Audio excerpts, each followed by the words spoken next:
Okay, I'm just setting up the live stream. Won't be long. I think we're just about there. Okay, so this evening we are in the Vulcan again. Tonight it's the white painted V Bomber Force livery from the 1960s. So we're going to be flying from Coningsby across Europe to Innsbruck, so it should be good fun. We'll be VOR hopping along the way because that's what the Vulcan is best at, but we might have a look at the GPS built into the airplane as well, just to see how it works really.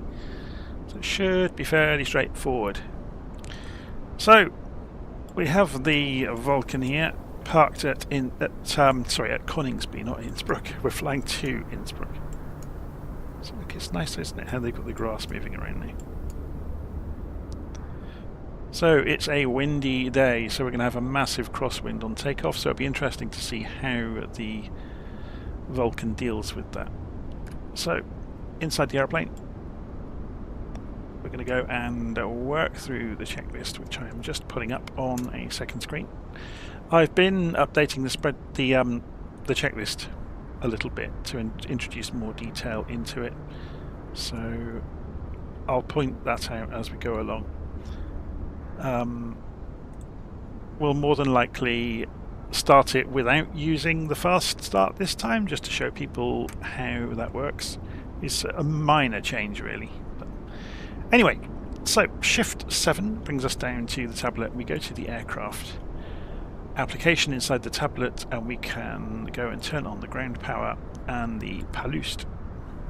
If we go and look outside, you'll see them now plugged in and hear them coming to life. Let's just check our volume levels as well before we get started. Yep, we're looking good. So, having switched those on, we can go over to the power panel inside the aircraft, and we can put the master switch on, and we can open up the LP cock and then press the start button, and you'll see the APU temperature and PSI increasing.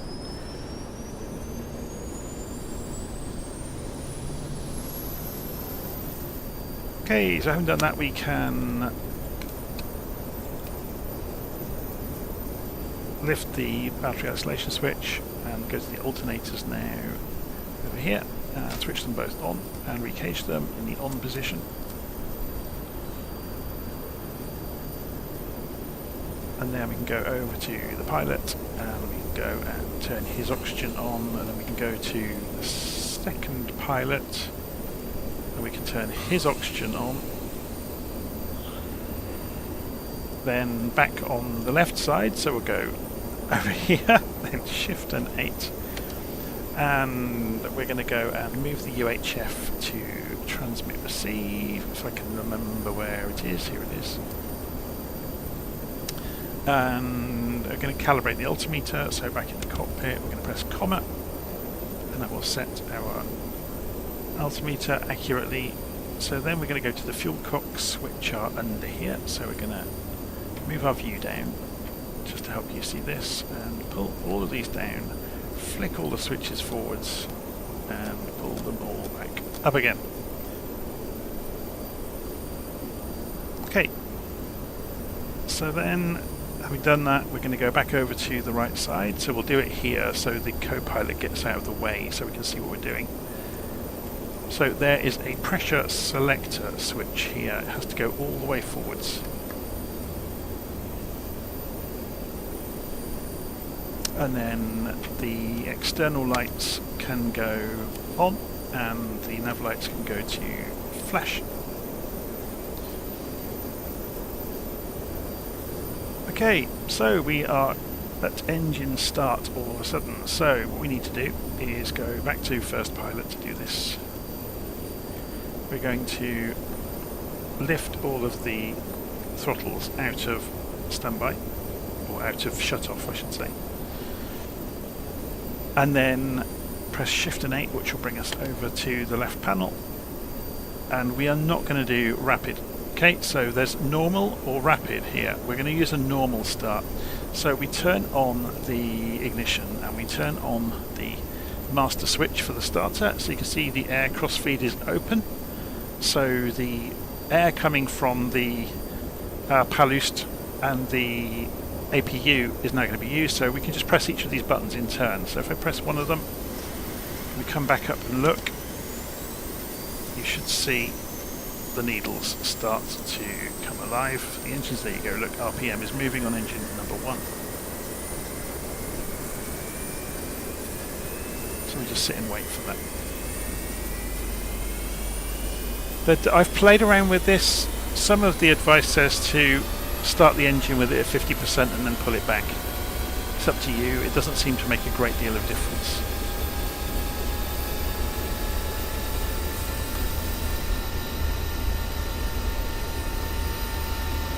Okay, so engine number 2. You should see the RPM come alive. Oil pressure's rising. You see the temperature go up, there it goes, as it ignites. So it's pretty automated.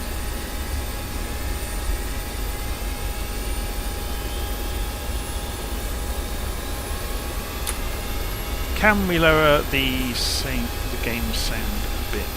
What's the easiest way to do that? If we do it in here, is that a bit better? It's just the Vulcan is a noisy so-and-so, isn't it? Okay, so then engine number 3. You'll notice I've switched the GPS on so we can have a play with it en route. So percentage is coming up on engine number 3. While we're doing this, let's go and have a look. I think we start with full tanks in the Vulcan normally. Presets.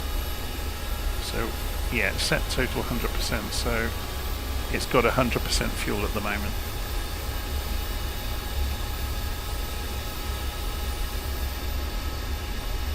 And engine number 4. So it's watching the RPM come up and the pressure and the temperature.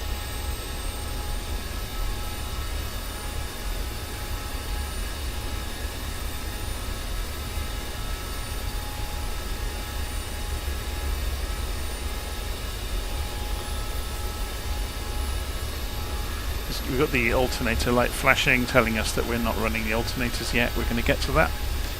So you could do it per engine if you wanted to during the start sequence. Just to show you that, if we went shift 2 over here, we've got the alternators down here. And we'll come back to that in a moment. Notice it's not using them yet, so if you press this, it opens it and that will stop flashing eventually. Oh, we have to do these ones as well. There we go. So it's gone out now. Let's do that again, just to make sure. So, back over here on the left side, we're going to go and turn the ignition off and the master switch off for the starter. We can leave the switch on normal, it's not going to make any difference to it. Okay, so back in the cockpit, we're going to go to the center pedestal next. So we'll just use the cockpit view to do this. So we're going to go and pull out the center pedestal, and it's got the switches for the fuel pumps on it, so we're going to put the pumps on for all of the tanks around the aeroplane.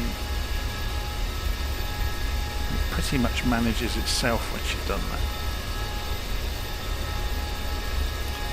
We'll also go and power up the autopilot, so this magnetic switch or indicator will roll over when it's got power. It takes about 20 seconds.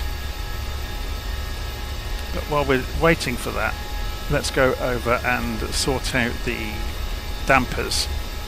So you can lift each of these up, and you can lift each of these up, and then you can press each of these. So 1001, 2001, 3001, and all the lights should go out one after another. Famous last words. There we go. Okay, so back in the cockpit we can go and close all the doors. I've just pressed something there that was just a trim, that's fine. So close the crew door and the bomb bay door and the chocks, get rid of the police now and the ground power.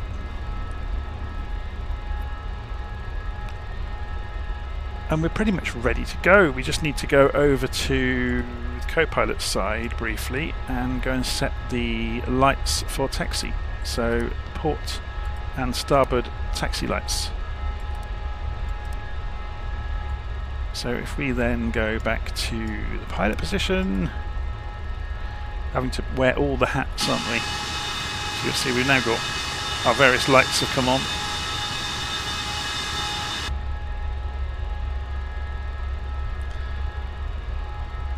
Okay, so let's go and taxi out. Which way is going to favour us with the wind? I've got the parking brake on. I thought we might use SayIntentions along the way.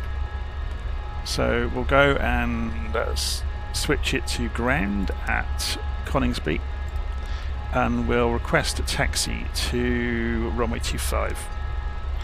So we are Vulcan X-Ray Lima 426 or XL46.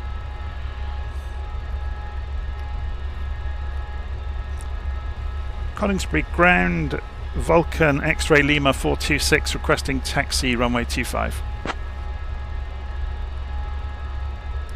So we'll look at the diagram. Vulcan 426, taxi to runway 25 via Bravo. Contact tower on 124.68 when ready for departure.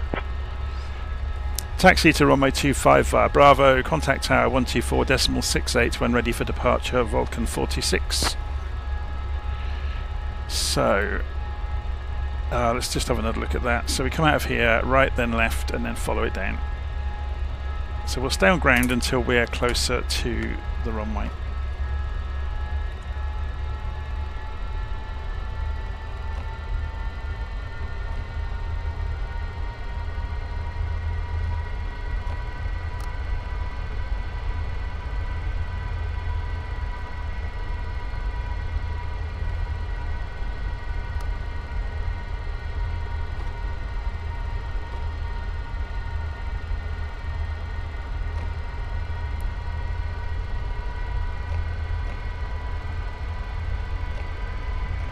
So when we get down to the runway, we'll ask the controller for clearance to take off, and then, ask the tower for takeoff clearance with departure to the southeast with flight following.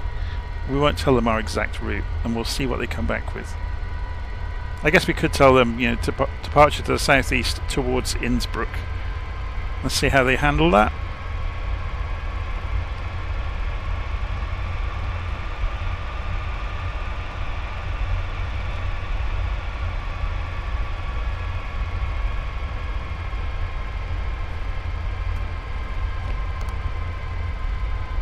For some reason flight sim's about 10 times smoother tonight than it was last night.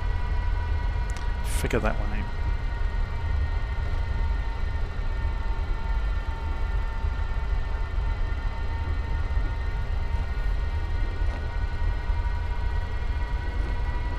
So I'm just going to scoot to the left side of the taxiway to avoid scraping the wing on that hut.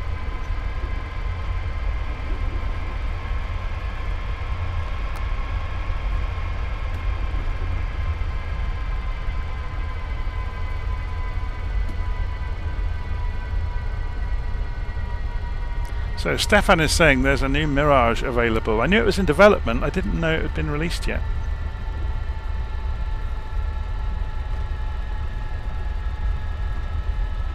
I've been given early access by Orbex to their DA40 that they have just put on their website. I don't know if it's for sale yet to the general public, but they offered me an advance copy of it, so we're still trying to get that sorted out. I was supposed to have got it last night, but they made a mistake on their website, and the link to download it leads to nowhere. So should be good fun. But anyway, obviously I'll cover that and do a proper first look at it and go for a fly somewhere in it. Vulcan 426, contact tower on 124.68. Take care. Contacting tower 124.68, Vulcan 426.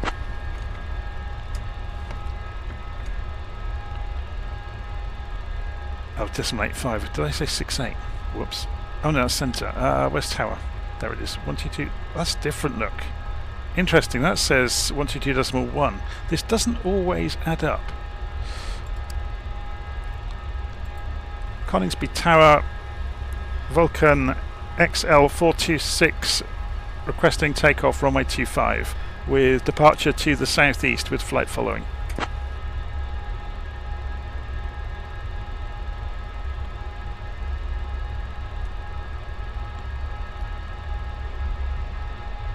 Vulcan 426, on departure maintain VFR at or below 1500 feet. Departure on 119.205 squawk 5215. On departure, maintain VFR at or below 1500 feet. Departure on 119.205 squawk 5215. Vulcan XL46. So we need 5215. I'm just writing this down on a bit of paper. Vulcan 426, read back correct. Ground is on 121.855. Safe flight, sir. Yeah, I don't want ground. That's a mistake in the transcript.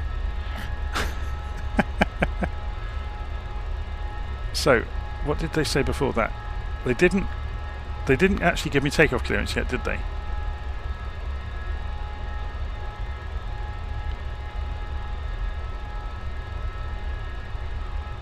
So I'm going to go back to them just to make sure.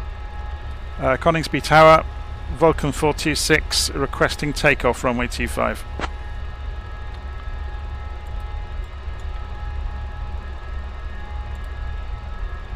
Vulcan 426, runway 25. Winds 190 at 25. Cleared for takeoff. Cleared for takeoff, Vulcan 426. So we need 5215. See, this is a bit of a fudge because the Vulcan doesn't have a transponder, or in its original guise it didn't. 5215, I'm just going to turn off head tracking because it's drifting. 5215. There we go. I don't think we can ident from here, which is a bit of a shame. So we've got clearance, we can go.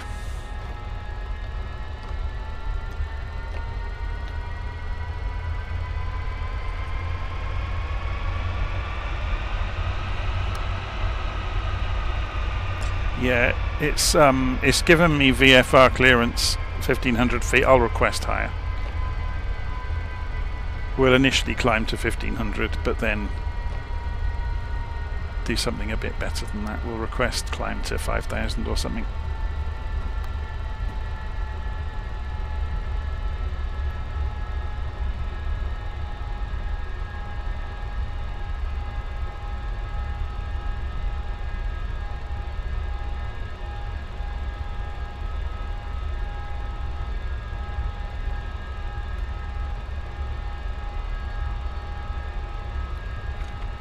Okay, we'll just sit here for a second. We're going to go and put the guidance onto bomb mode, which means heading track. And we're going to, at the same point, go down here and set the heading bug to be pointing the same direction as the aeroplane. We've gone the opposite way there, look.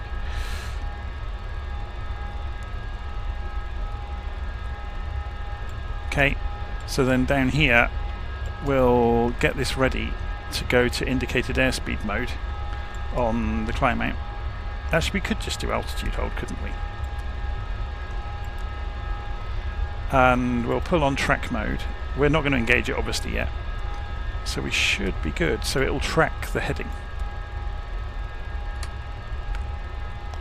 Okay.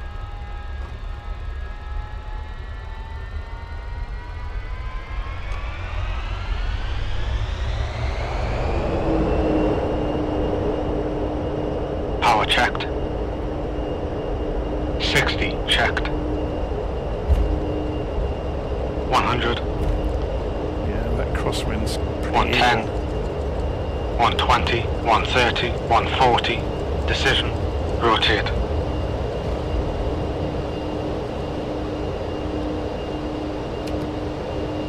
Gear up.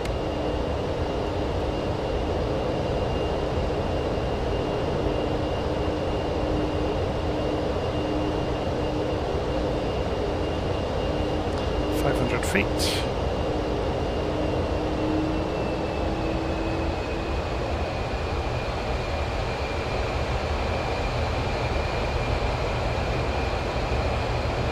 Vulcan 426. Contact Norwich radar on 119.205. Contacting Norwich radar 119.205, Vulcan 426. We've blown 1500 feet straight away.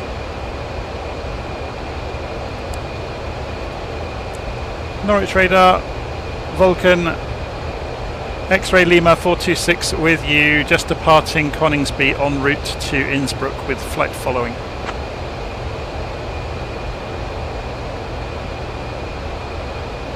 Vulcan X-ray Lima 426, Norwich radar identified.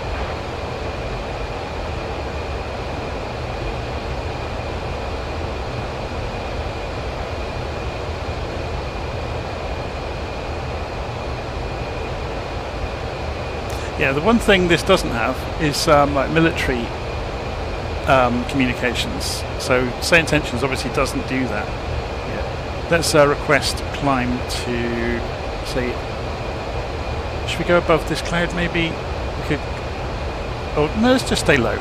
We'll take it down to 1500, that's what they've told us. Because UK is pretty flat anyway. So I'm just bringing it back down to 1500.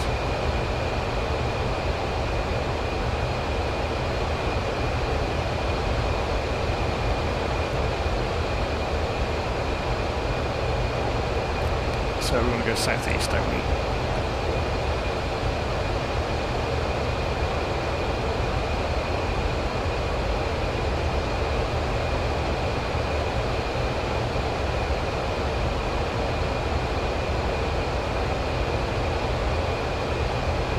So we'll have a play with the radios in a moment. We'll just get it going roughly the right direction. So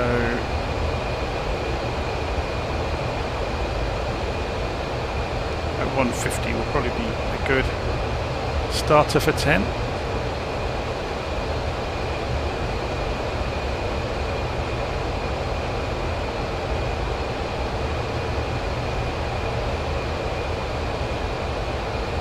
It's sunny over there.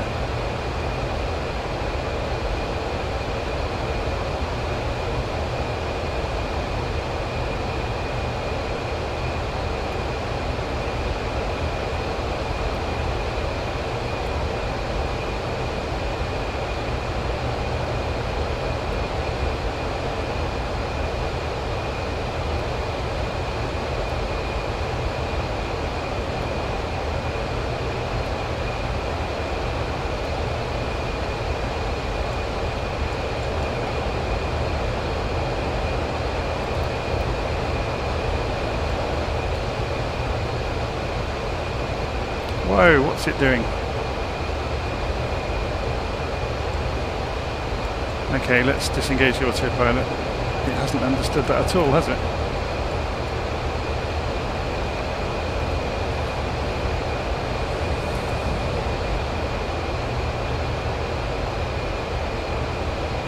It suddenly dived for the floor.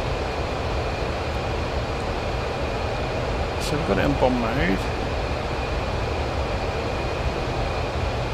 Bring it back to 1500. It's a wicked crosswind going on.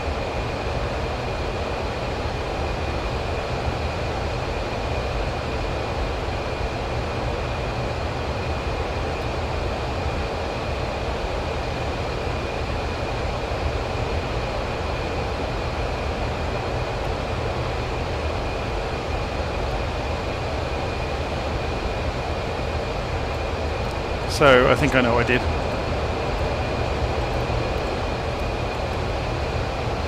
Yeah, it's behaving a lot better now.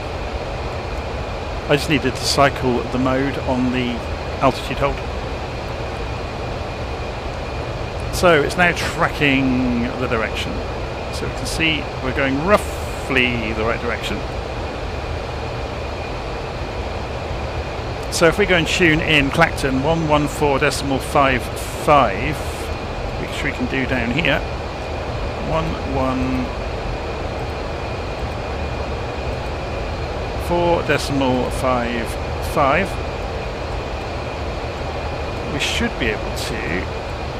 Now this is going to be a race against time to get this to do this, and we want the, what do we want, the 147 degree radial. So I'm going to have to turn off guidance to get this to do it. Or it's just going to wiggle around a bit as we set it up. So we're going to go localizer. And we want, what was it, 150 degrees basically. So we're going to spin this around as fast as we can. Now it hasn't got the signal yet, which is why it's going in a dead straight line, which helps us enormously. We want just before it, don't we? Oh, I think we've just picked it up. The needle just moved. Or did it? No, it didn't. Vulcan X-ray Lima 426, Norwich radar. I need to amend your flight. Can you tell me your destination? We can in a moment. I'm a bit busy. Oh, I've gone the wrong way now. Navigate, aviate, navigate, communicate. So you need to get this heading book back over there. Norwich radar, Vulcan X-ray, Lima 426. We are going to Innsbruck.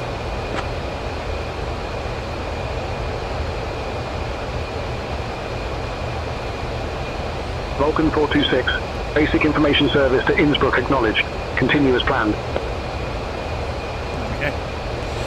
So, yeah, what happened there? This is a bit of a problem with the original crews joke about this. The way the HSI works in this, and I'm sure it's accurate, is if you're switching around between heading mode and the omni-bearing selector to choose radials for the VOR, it can be a bit of a so-and-so, because it doesn't take the heading bug with the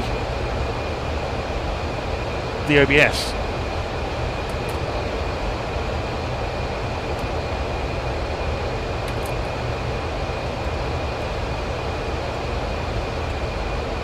Yeah, the awful weather is accurate. So let's go over to the, put the engines on cruise, come over to the co-pilot side, retract the landing lights. The nav lights can stay on flash, the external lights are on, that's good.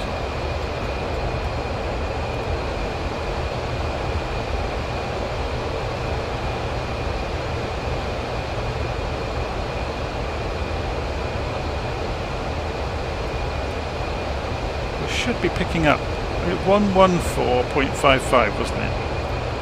114.55. So let's just try. Yeah, it's working now. So now we can change the mode to localizer, and it's going to chase the radial from the omni-bearing selector, so it's doing it, look.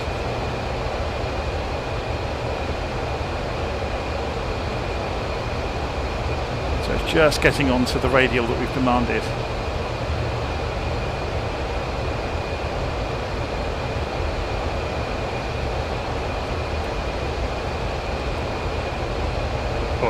It's pushing against the wind, look, we've got a 40 knot crosswind.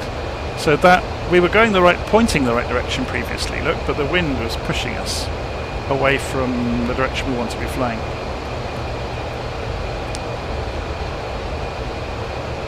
Okay, we are also tracking this on Navigraph.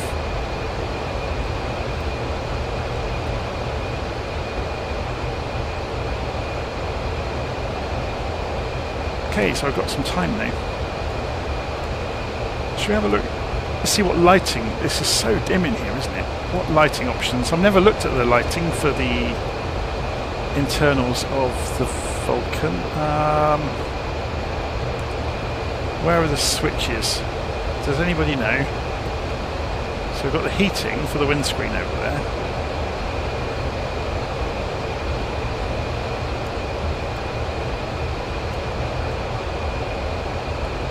Floodlights. Didn't make a huge amount of difference. Where are they coming from?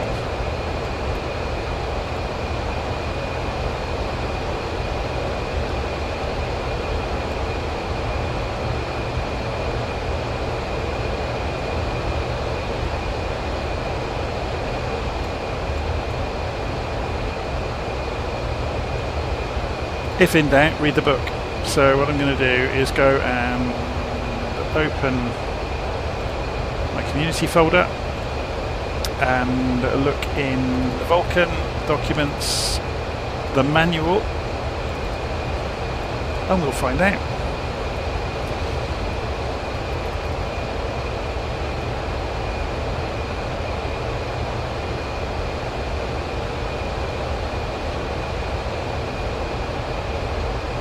There's 100 mentions of the word lights.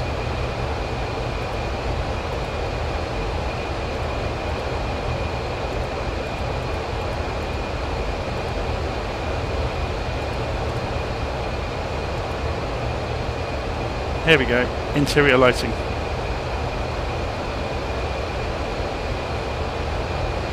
So it's the knobs towards the front of the left hand side. No, they're not there. The left side console features the following. Okay, so... oh, it is these.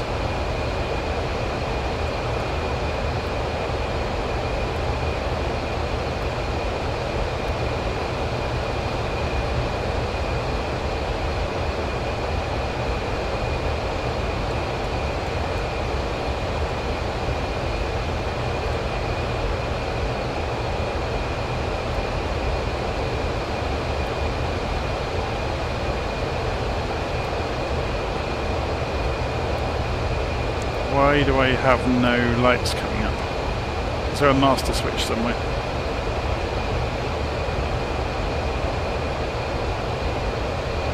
That's the white port console floodlight switch, high intensity anti-dazzle lighting switch. Oh, here we go.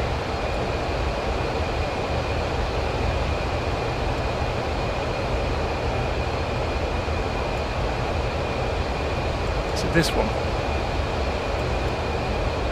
Yes.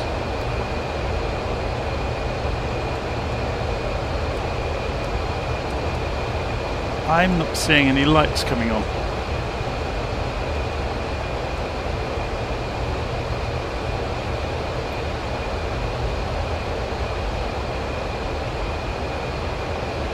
So we're coming in towards Clacton. You can see the airplanes being thrown around a bit, trying to hold on to the course. The weather is pretty awful. Hopefully we'll break out of this for too long.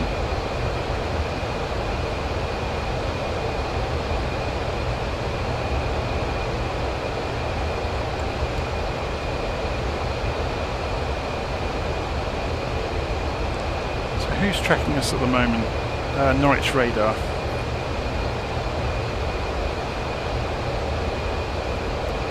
So someone's saying, is the master switch for the lights over? Well, I was just looking at the documentation here.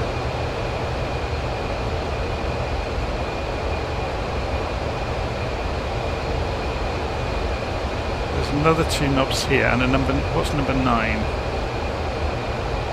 UV starboard main instrument panel. Oh, is there more? Is there another one I've missed over here on the wall?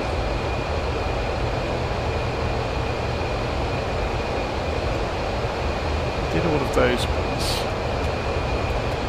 So if we go second pilot, it'll be bright by the time I've done this, won't it?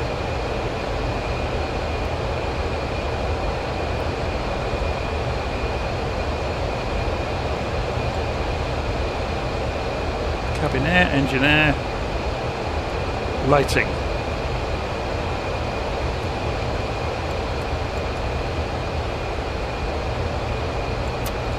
I am at a loss at the moment. It's probably a very simple solution, but I've never played with the lights in the Vulcan, so external lights are obvious down here.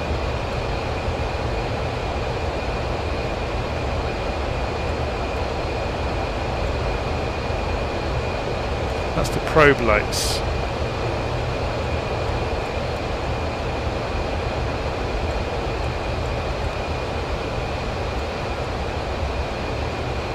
I wonder if there's a power for the lights somewhere and I've just not done it. There's the heaters. No, there's nothing obvious.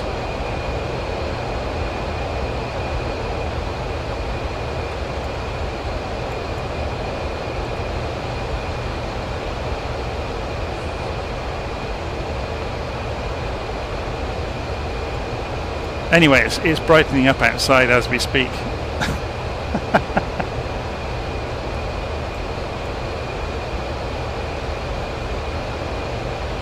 Norwich radar, okay.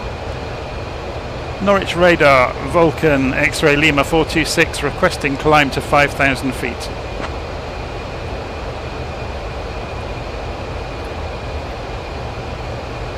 Vulcan 426, climb altitude 5,000 feet. So what we're going to do is put this into indicated airspeed mode and then open the engines.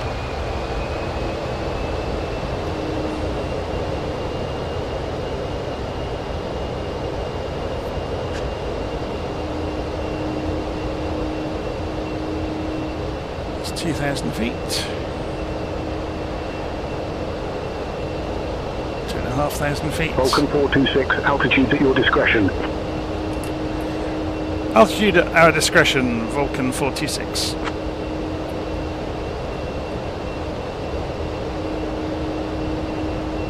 Vulcan 426, altitude at your discretion approved.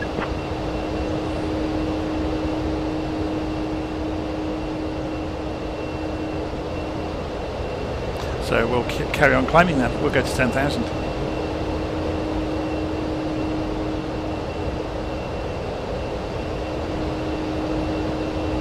How are we doing in terms of the course? We're almost at Clacton. So we need to change the radial to 127 degrees. We could do it before we get there. It won't hurt it.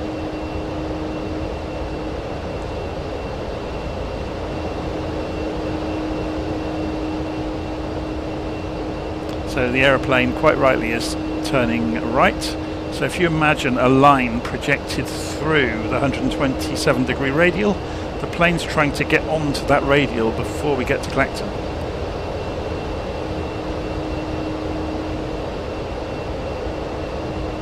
And we're still climbing. So we do need to, we've just gone through transition altitude, which is 6,000 feet in the UK, so we need to go and change this. How do we change the millibars? Here we go.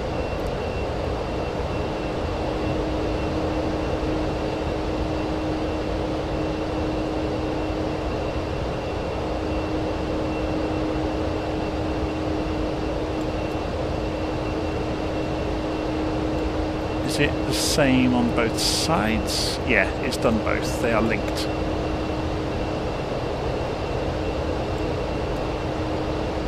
So still climbing up through 8,000 feet, 9,000 feet. We'll climb until we're clear of some of this cloud. I think we should be coming out of it fairly soon. Oh, we're in between it, which would be quite cool.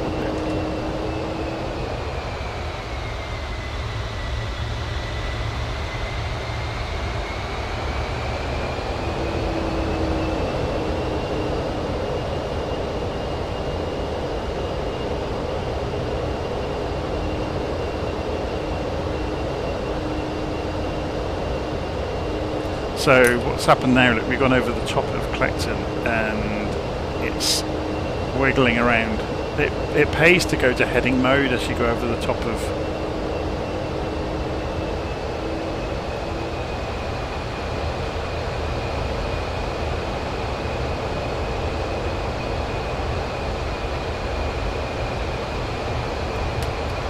So what we'll try and do now is, we're not going to be super exact about this.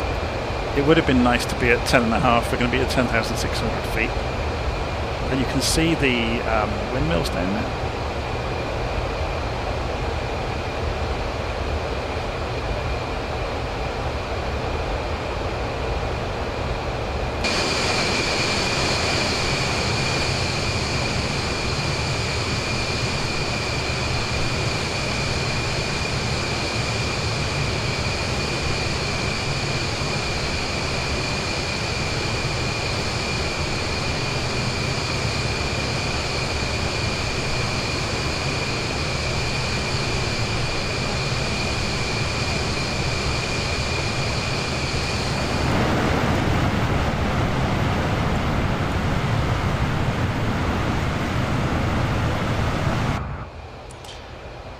Okay, so we're doing about just over 300 knots.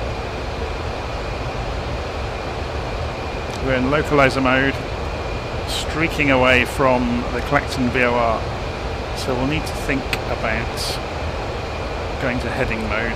So have a look at this and bring the heading mode round to meet the direction we're going at the moment, and we'll just go and change the mode over here to bomb mode, which is heading mode, and we'll just use normal guidance.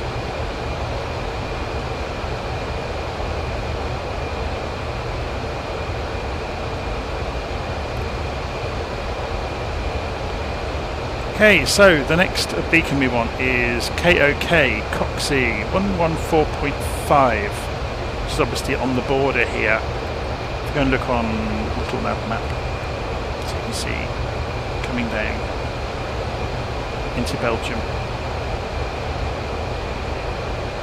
So 114.5. Obviously we're in heading mode, so this won't affect the aircraft.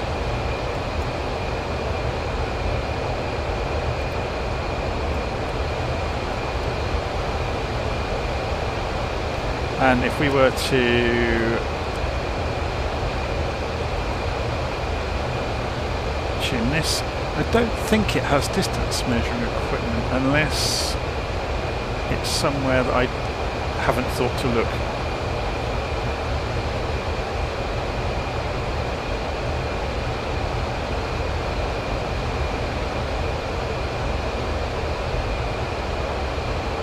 Anyway,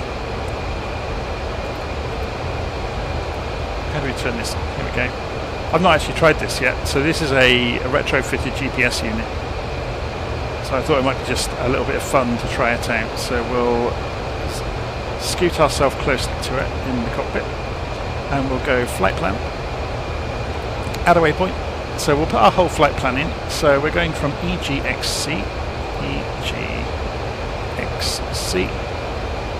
enter, and then we're going to go to CLN, which we've just done obviously, CLN. We'll see if this lets us do different parts of the route as well. So KOK is the one we're on our way to at the moment.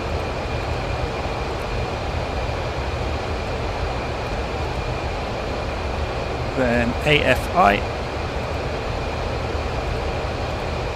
I've actually got these written down on a bit of paper. I don't know why I keep looking on there. AFI, LNO. LNO is the all-no VOR. That's interesting. It's a bit of a guess then as to which one it means. I'm guessing nearest is at the top. So all-no. Yeah, look, 62 miles. Waypoint, they've got a bit of a bug there, haven't they? TAU is the next one, which is the Taranis VOR. Enter. I'm going to guess the top one. 95 miles looks about right. The Luberg VOR is LBU. LBU. And enter. Then the KPT, the Kempton VOR. KPT, enter, and that then leads into Lowy, which is our destination, which is Innsbruck, obviously.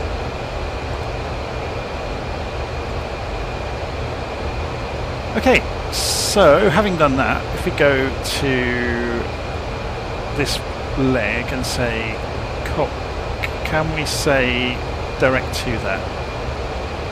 Or do we just delete the earlier parts of the plan?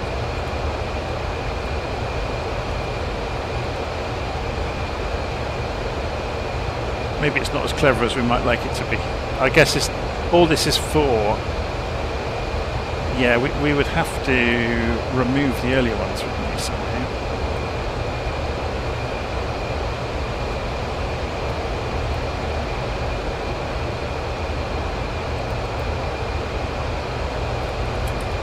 Interesting. So, waypoint info.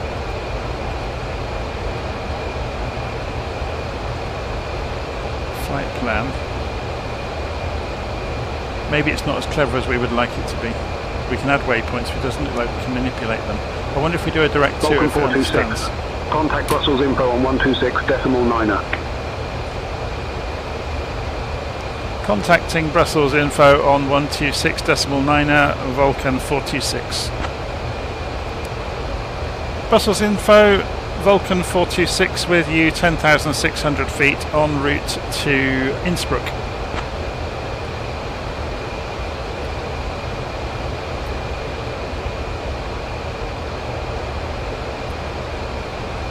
Vulcan X-ray Lima 426, Brussels info, salut. That's quite cool. So just saying hello.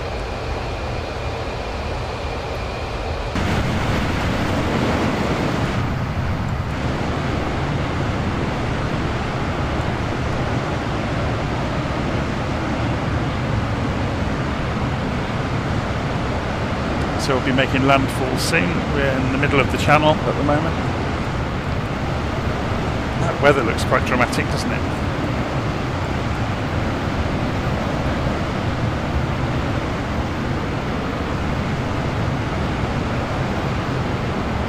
This is a great thing. When you get really awful weather, it's worth going for a fly in it in the simulator at least, because it usually looks spectacular. Back towards the UK.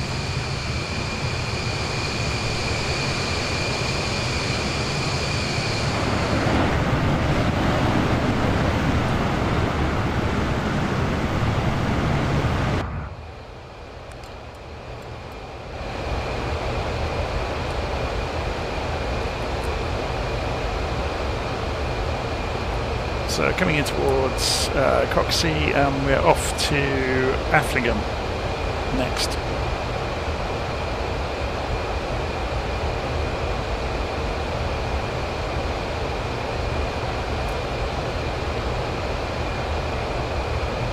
Hopefully come bursting out of this cloud and have a nice sunny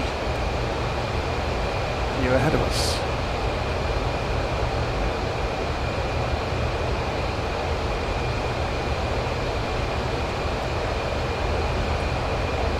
Famous last words.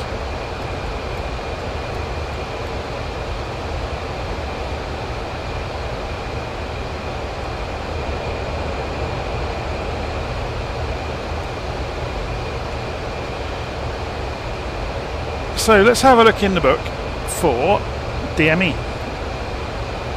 Yeah. Oh no, it's distance indicator, nav 1.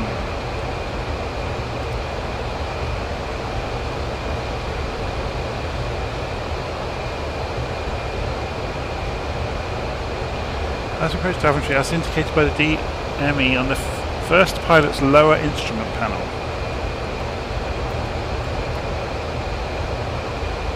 Oh, that's it.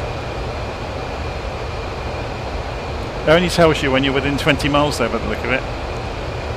That's quite cool, isn't it? Fairlines 2 Bravo, you're welcome. So, obviously we are slipping away from Clacton because we're so near to it. Yeah, so we're going to turn. We actually want to be leaving on a course of 99 degrees to Afflingham.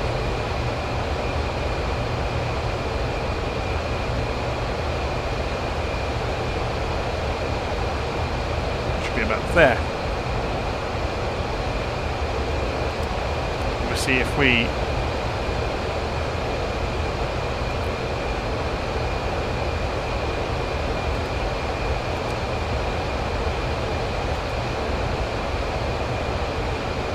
are we still in?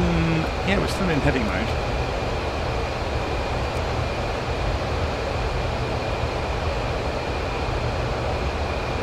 So we're obviously off to the right of the track, which I can show you. Only a little bit off, but obviously because we're so close to the beacon, it looks worse than it is. So you'll see the needle drawing back in.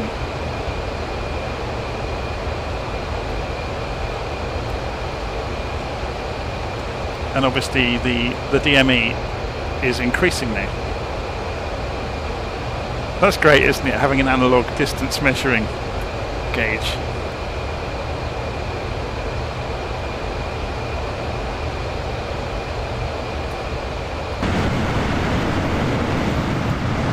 Yeah, this weather is not nice today, is it?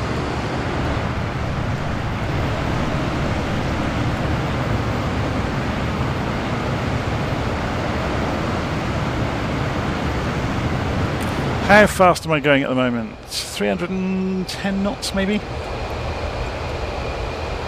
We're running at 75% power. So back just under Mach 0.7. So in terms of RPM, look, it was saying about 87% maybe. They're saying that the right engine is running a little bit higher than the others. Interesting. In terms of fuel, we have lots and lots of fuel.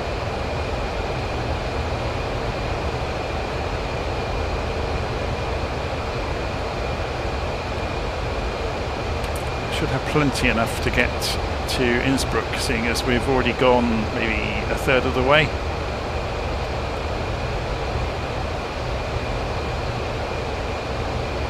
So let's change frequencies over to the African VOR 114.9. So we're in heading mode, so it's not going to affect us. Oh, should we go and get this to show us a nice map? What do we want?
That's some complicated weather out there, isn't it?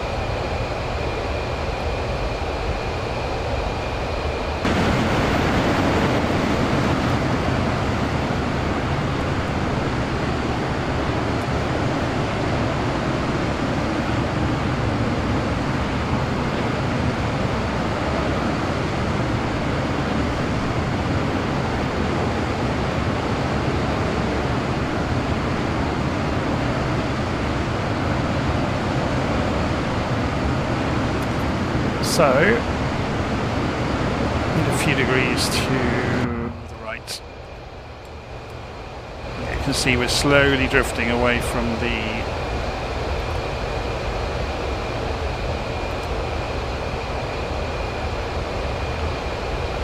so give it about 5 degrees right.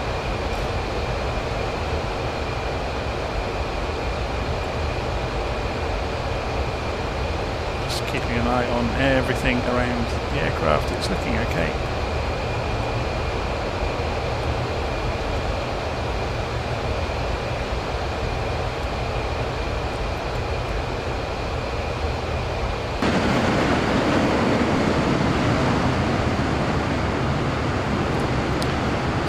further have we got ahead of us? Oh, even more.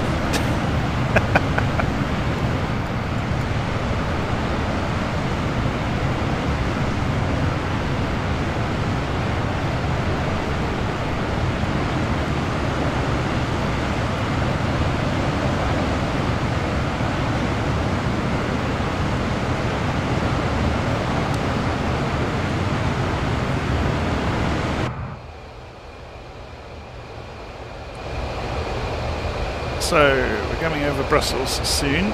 So we see if there's any sector changes before I go and race off and make a quick coffee.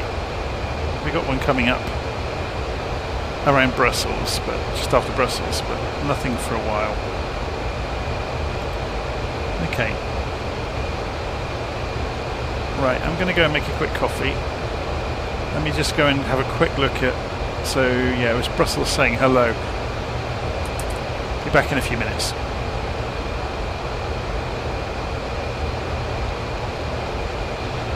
So, I'll just read this before I go. Are you able to turn off the radio call-out loops on this plane so you just get the noise of the aircraft itself rather than the repeated radio voices?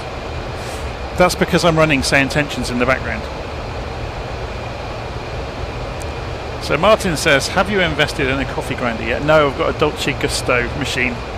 So it makes it quite simple to make, nice coffees, but obviously it's not as good as grinding it myself. I have got a coffee grinder though, and I have got an AeroPress, and I have got what else have I got? Usually I use the AeroPress if I want to make really nice coffee, and to be honest they're well known for making like the best coffee you can. If anyone's never seen an AeroPress, it's just a big plastic plunger. It's made by the same guy that invented the Frisbee apparently. That's not the Frisbee, the Aerobee.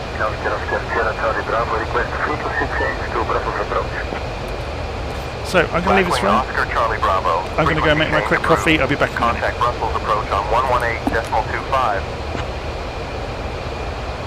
Frequency change approved, going to 118.25 Oscar Charlie Bravo. Brussels info for the Blackwing Oscar Sierra Charlie Bravo.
At 12 o'clock, about 4 kilometers away, we have a lovely park known as the Park of Recreatable.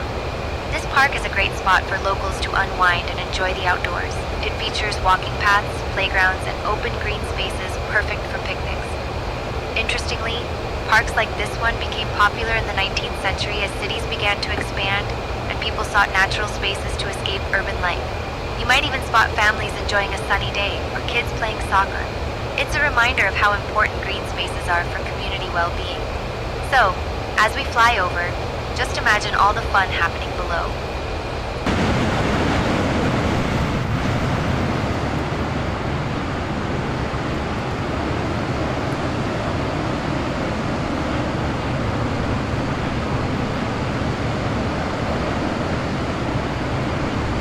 Okay, so we want to go to the All-No VOR 1128.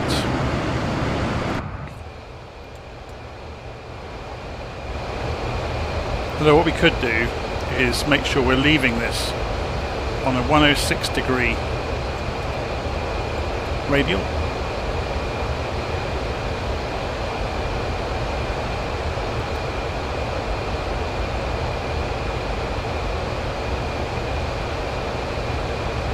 It's difficult to... So 106 is about there, but it's difficult to line it up, isn't it? Anyway, we want to go to All-No 11280.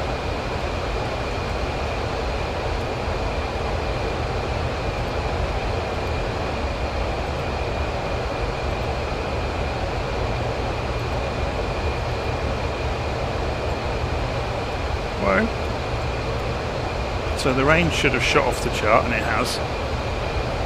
But then we can turn this round, and we know then what direction. So straight up on this gauge is the direction to be going. Look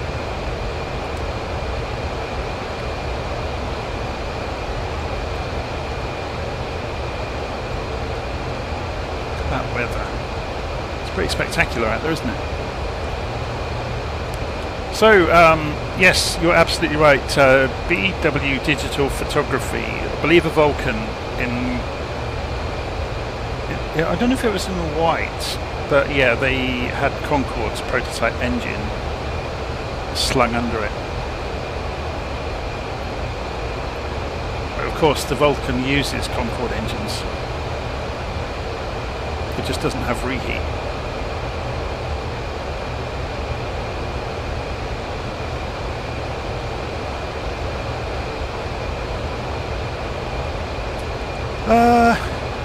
So let's just make sure, yeah, we're still on Brussels info, we haven't been passed over yet. So what might we get passed over to? Let's go and have a little nosy at that. We might not get passed over, to be honest, until we go out of Belgian airspace.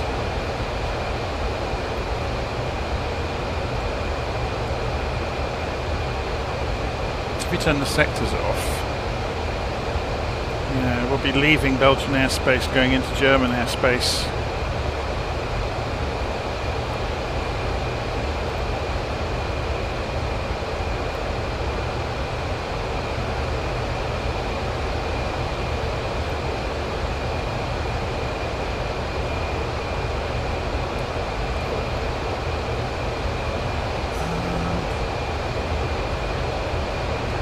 We have got some lights have come on. Probably find out if I was to darken the sky up that the lights are on. They're just very, very subtle.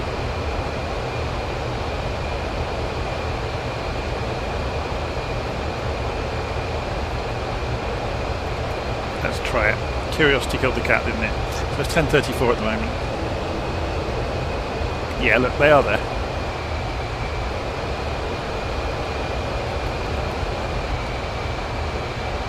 We're being thrown around by turbulence. The weather's just updated, that's why.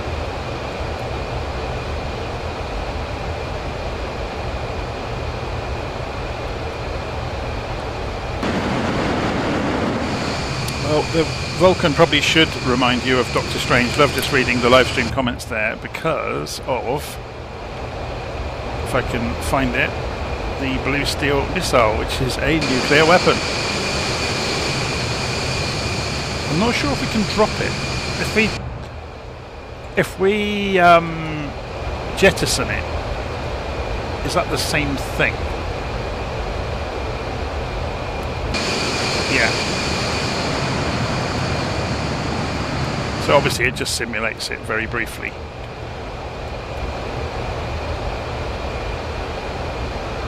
So on ground, where can I go to the point?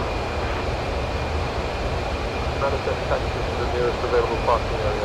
Medical assistance will meet you there. Manifest takeaway to either of the parking highway. Manifest takeaway, I have parked aircraft and I leave my airplane.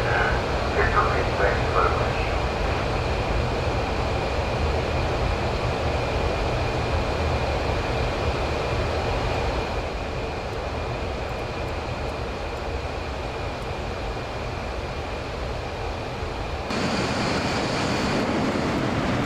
Well, the weather's cleared up a little bit.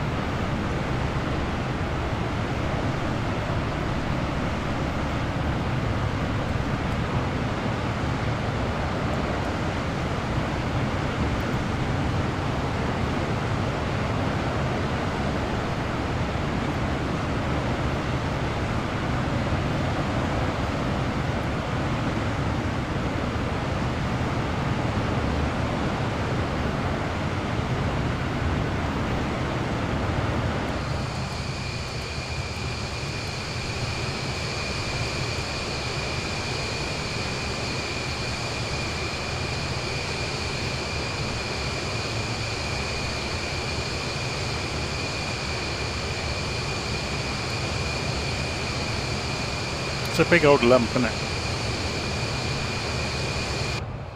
Let's go and get rid of that blue streak missile. Ah, it's not supposed to be there apparently. Anyway. I saw a light come on here.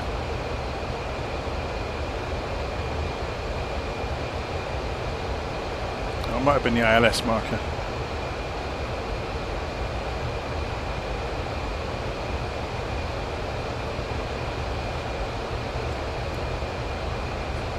So we are closing in on the beacon. So we're going to go 96 miles an hour over to the Taunus VOR on 11335. So let's go and find out what the range of it is first. 60 miles. Okay, so we stay on this one until we're halfway.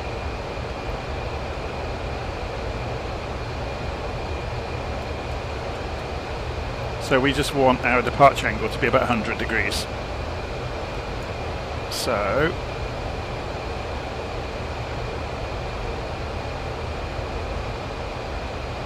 At our 12 o'clock, about 4 kilometers away, we have the monument located at Place du Marche in Fléron. This monument is a tribute to the local history and community, and it stands as a reminder of the town's rich past. Erected in the early 20th century, it showcases the architectural style of that era, which is quite fascinating. The monument often attracts locals and tourists alike, who come to admire its beauty and take photos. It's a popular spot for gatherings and events, especially during local festivals. So as we fly over, just think about all the stories this monument could tell if it could talk.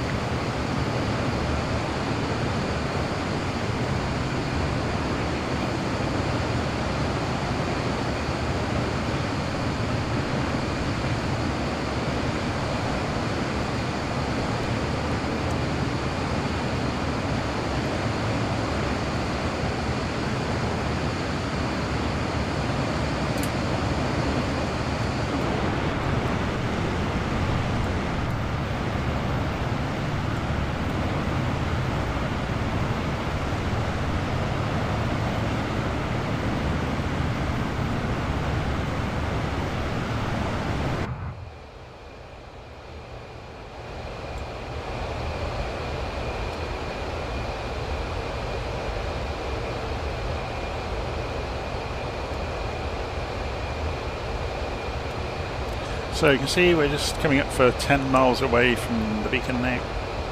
If we rotate this around,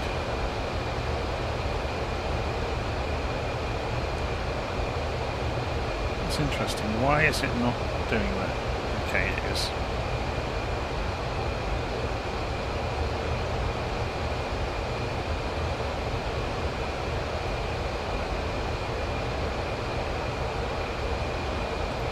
So 11335. So if we just hold 100 degrees,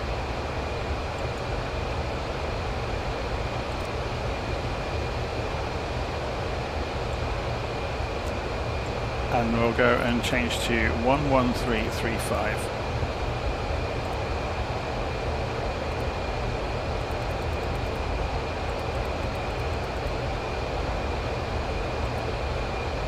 You can change these frequencies, by the way, if you've never seen this before over here. You can rotate both of these knobs, that's the inner and the outer knobs, to do the integers and the decimals. It's just because it didn't have nav radios, or not in the version that's been simulated.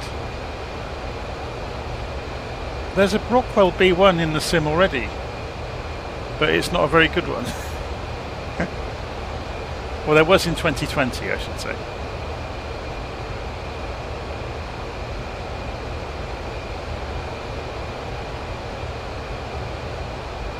So the B2 is available already, isn't it? I think I was grandfathered into it from it being available previously. Am I wrong? To be honest, I haven't checked. Yeah, I'll have a check later on. You may be right. Maybe I haven't seen it.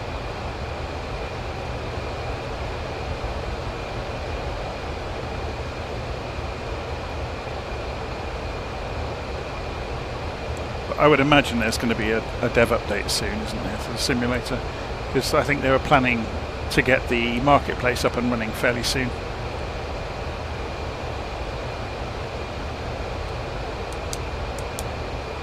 Yeah, I've used the B2 in the simulator, just reading the live stream comments there from Mark.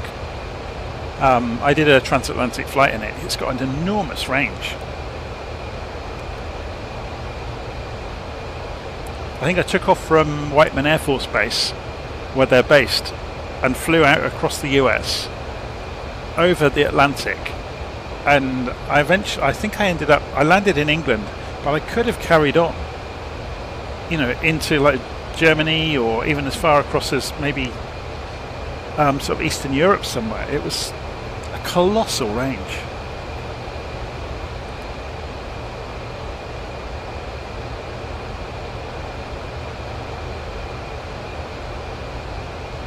I remember I went to Fairford Air Show a few years back with my daughter, and we were watching the various displays, and a B2 flew over from the US, and it overflew Fairford and then flew home. It didn't actually land. Terrain issues at 3,000 feet on your current route to Munich. Maintain vigilance for weather conditions.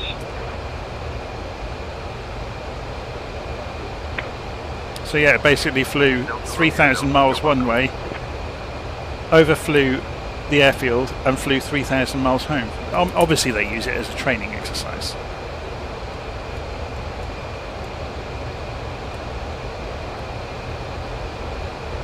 What are we doing?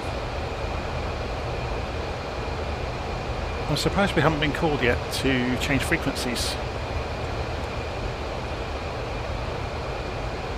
Maybe it'll be at the national, because we're already in German airspace. Where's the sector lines then? And this is just coming, look. So we should get a call soon. If we leave it on the screen, we'll see it pop up.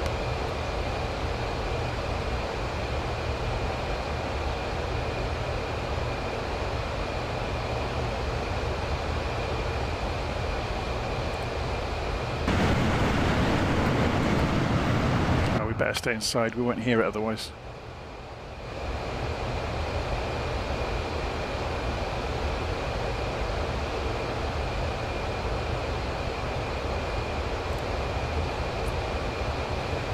The B2 is a bit of a strange beast, really. So we've got TACAN in here as well. I'm not sure if I've shown anybody that yet. Where's a TACAN station nearby? Is there one? Here's one. 88X at Wiesbaden. So Now I'm going to forget how to do this. Is it the lower screw here that takes us over to it? Yeah. So we want X and we want 8 and 8.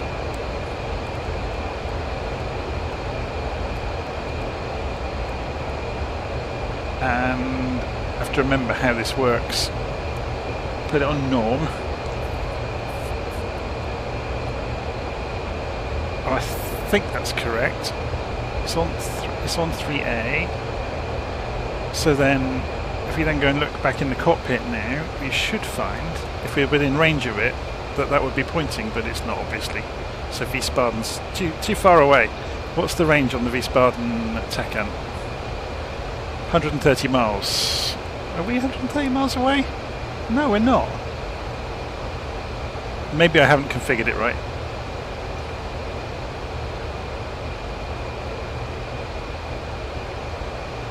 That's got me interested now. Mode C. Norm.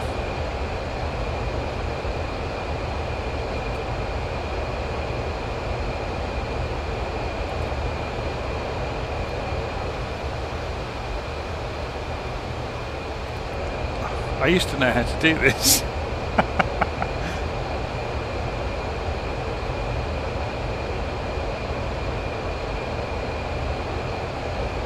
Oh yes, helps if you turn it on. So if we go there, and it's working. Yeah, brilliant. Thank you for that. So Edmund saved the bacon. So you can see, although it's pointing, yeah, it's pointing the direction, 120 degrees. So it's not aircraft oriented, it's a compass.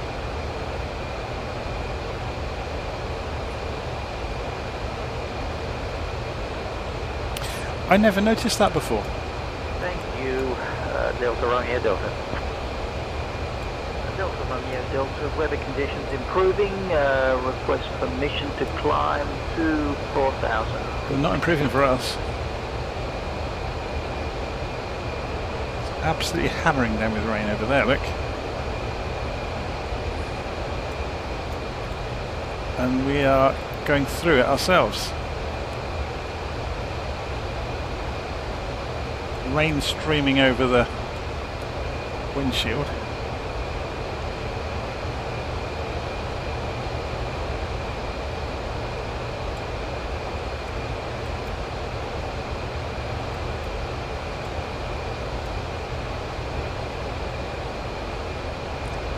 So 11335 for the Taunus VOR. 11335. So we need to go and make sure we're going the right direction. So we'll pull this around, and then that tells us what direction to go.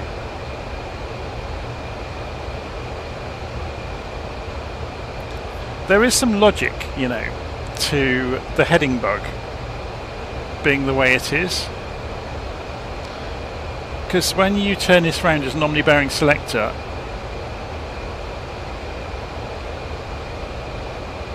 you're just aligning it to top. It's a shame there's not a mark in the paint just above that for when you are doing radio navigation.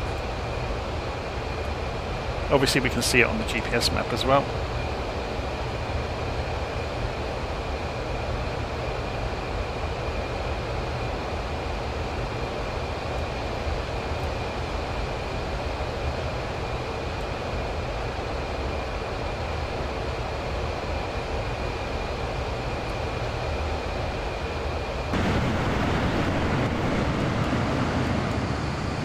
All the rain, everywhere around us.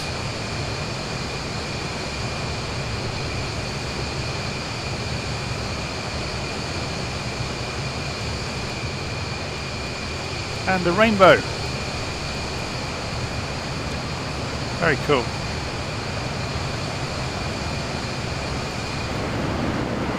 And a double rainbow. Is there a tertiary rainbow out there? I don't know.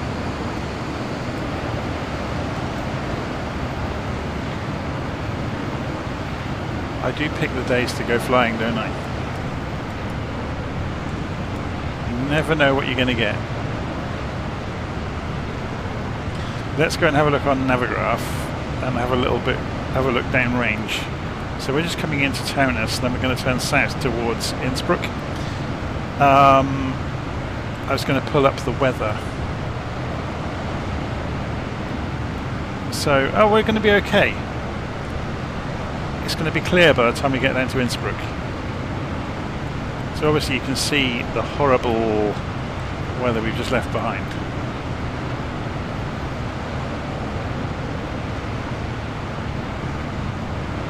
Although, saying that, that's at 20,000 feet. What about at 10,000 feet? What about at low level? So it's going to be fairly rubbish.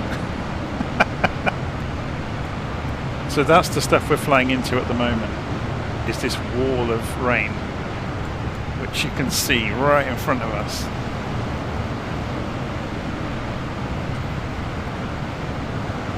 It's tempting to climb, isn't it?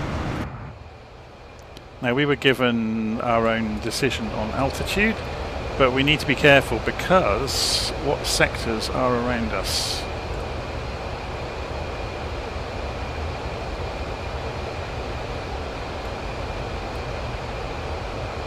I'm still surprised we haven't been handed over yet.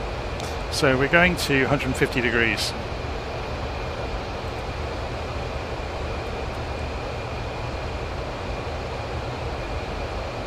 Keep doing this wrong. 150.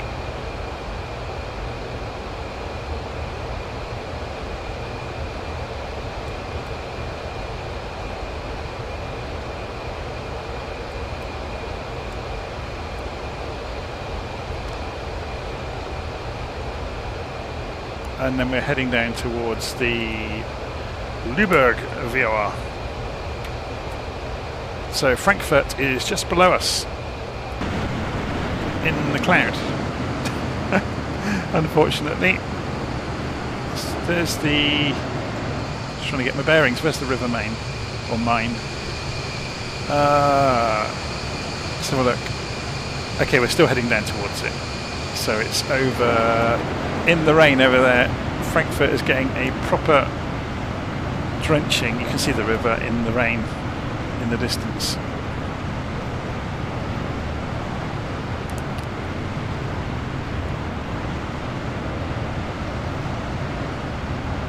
So the only reason I know Frankfurt so well, I think I've mentioned it on the live streams before, is I worked there for a couple of years, visiting almost every week.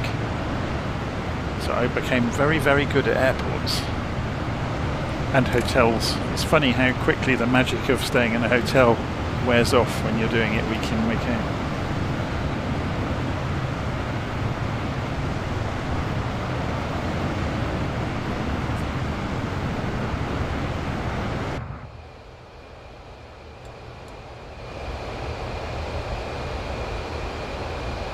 Why haven't we been handed over to... Why are we still on Brussels?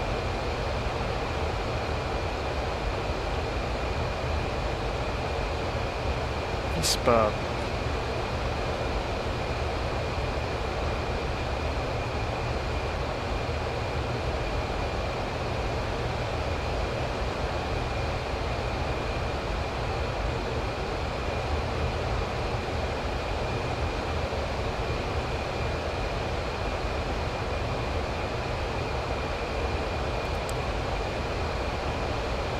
Let's see who this is. Center Vulcan X-Ray Lima 426. Com check, please.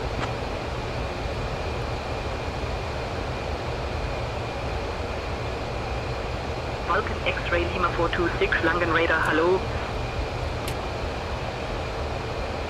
Langen Radar. Vulcan X-Ray Lima 426 with you 10,600 feet en route to Innsbruck.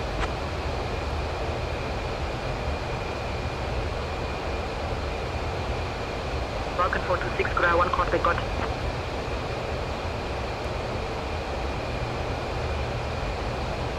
So it looks like SayIntention has kind of fell over a bit there.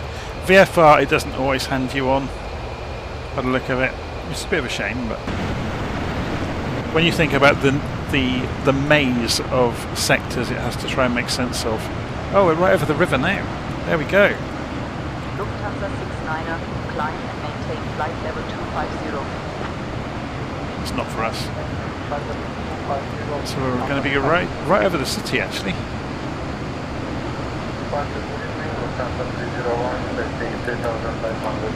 In the cloud. Here we go.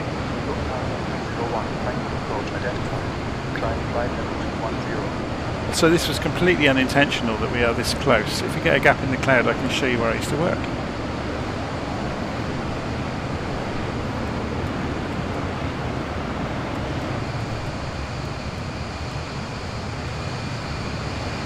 It's down there somewhere.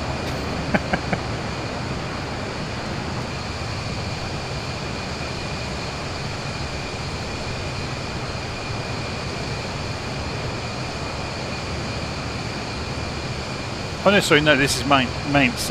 Yeah, I'm thinking of Frankfurt, sorry. It's a very similar layout. If you look down here, look. There's, yeah, that's where I'm thinking of. What am I? It's been a while. There's the railway, yeah. So this is the area I used to work. It's a similar stretch of to that stretch of river. Anyway, we're going to get close to the mountains. I'm tempted to descend down when we get closer to Innsbruck and fly in through the valleys, depending on the weather, of course.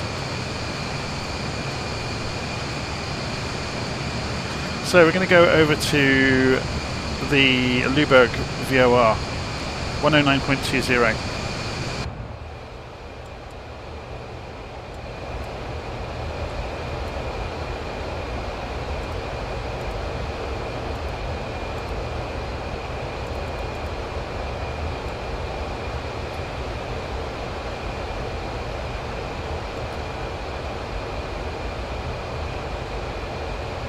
Looks like we're too far away from it.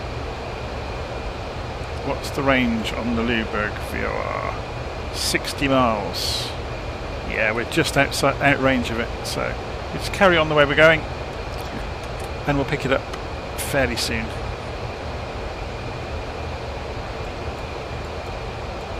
Obviously we've got a GPS unit as well, which saves us.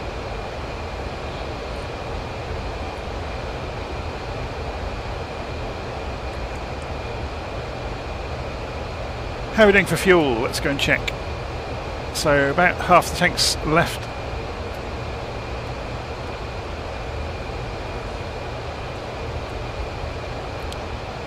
So yeah, we'll have lots of fuel left.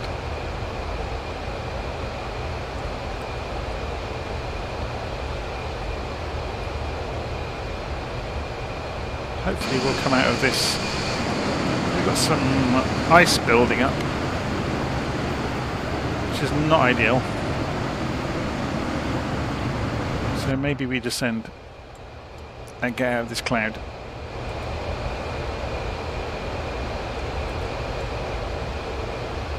Way up. So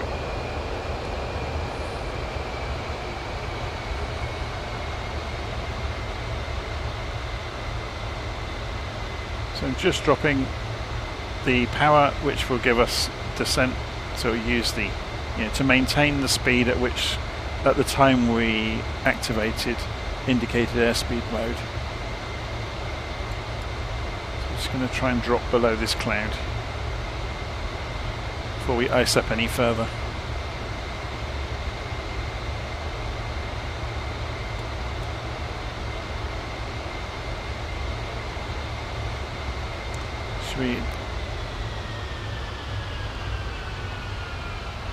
Let's let it fall like a stone. Vulcan 426, Squawk 4450 and ident. Squawk 4450 and ident.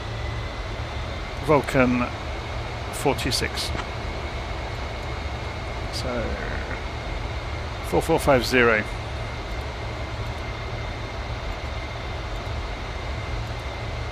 Now, I don't think I can ident. Let's just see if it does it on its own.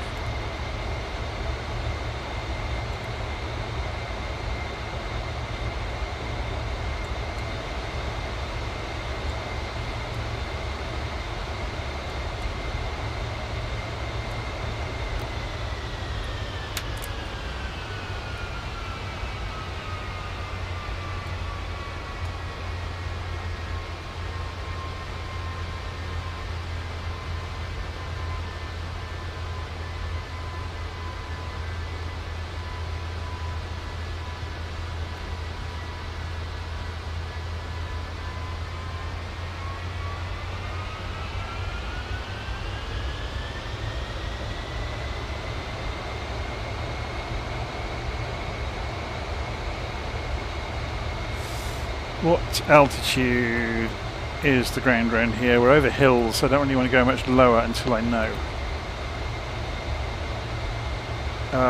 Can we get the altitude plot from Little Nav Map?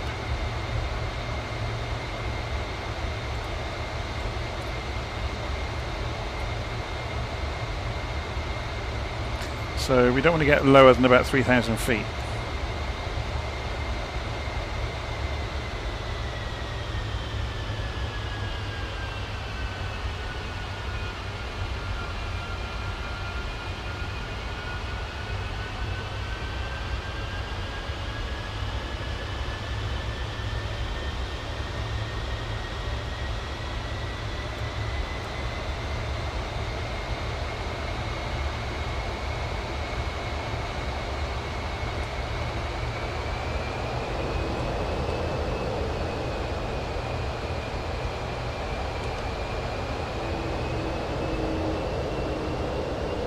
That's too dangerous.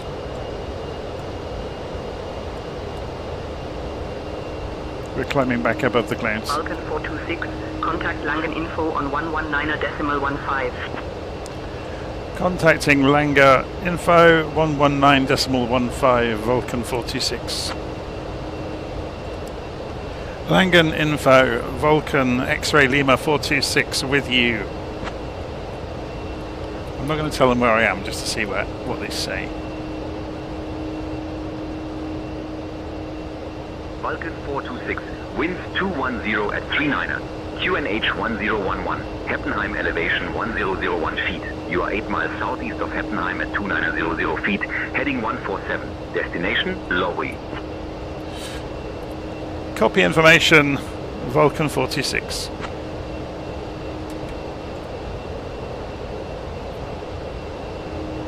So yeah, we're going to climb straight back up out of this pea soup rubbish because we can't see a thing. Vulcan 426, own navigation. Own navigation, Vulcan 426.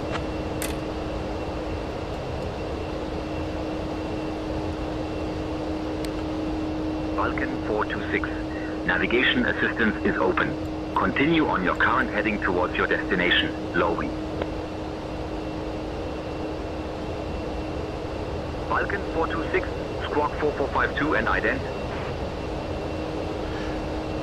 Squawk 4452 and ident Vulcan 426. Yeah, I haven't got an ident button.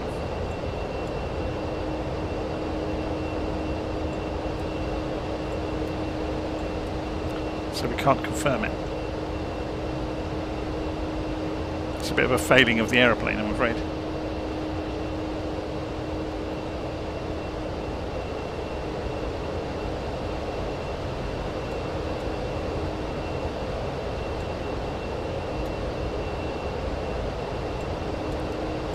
So,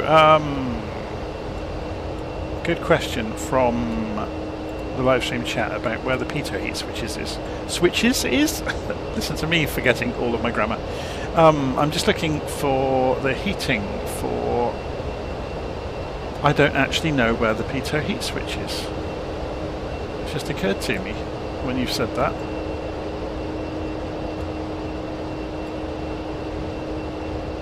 Manual heat controls.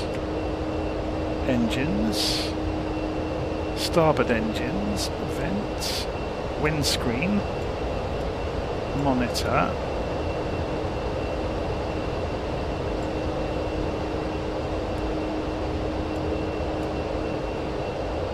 anti-icing.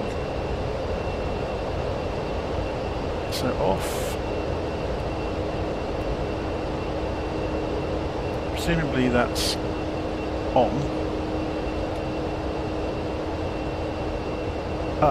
No, that's probe lighting, not probe heat. And that's the refueling probe.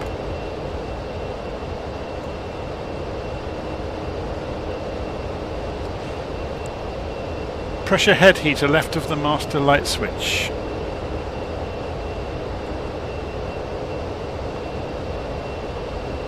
I'm going completely blank here. So you've got the... Oh yes, here we go. So, middle is on them, I'm guessing.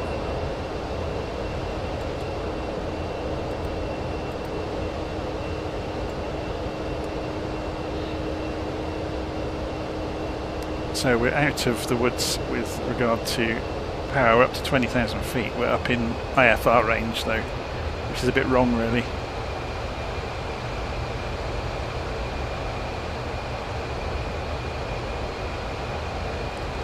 But it got us out of the weather, didn't it? Should we go for altitude hold?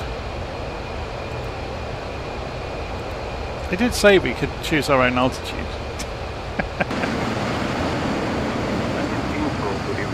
Skype 123 Alpha Zulu maintaining 8,000. Skype 123 Alpha Zulu requesting turn 90 degrees with a best. Turn to 08. Skype 123 Alpha Zulu. Maintain 0863. Skype 123 Alpha Zulu.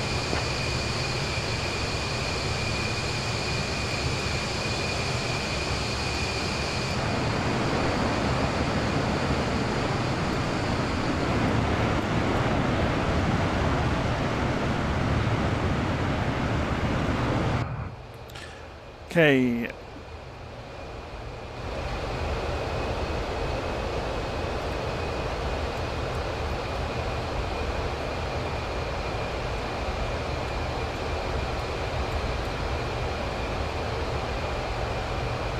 How are we doing? Down towards the Kempton VOR soon.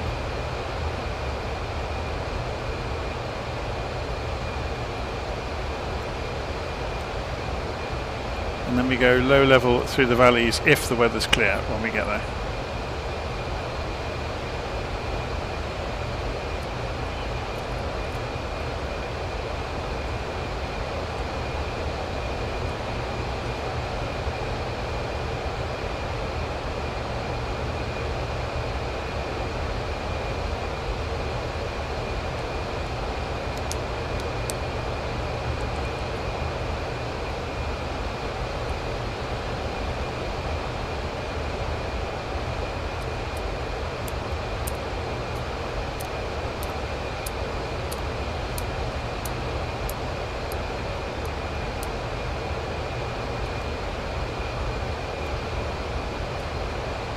Mach 0.7. So should we try it and go for a bit of a dash and see how fast it will go at 20,000 feet at full throttle?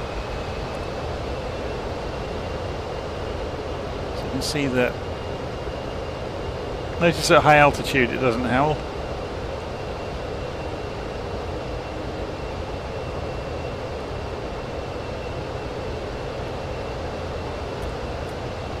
Okay, creeping our way up to Mach 0.75.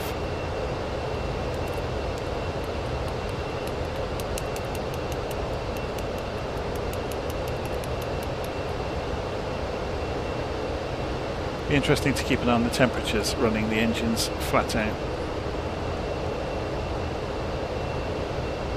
They seem well within range though, don't they?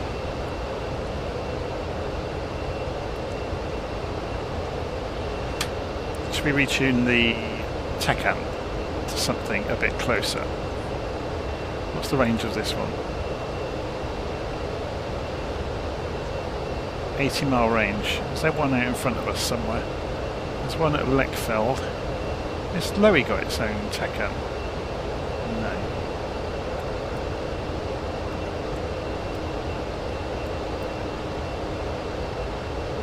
There's an NDB over there. 72X. So if we go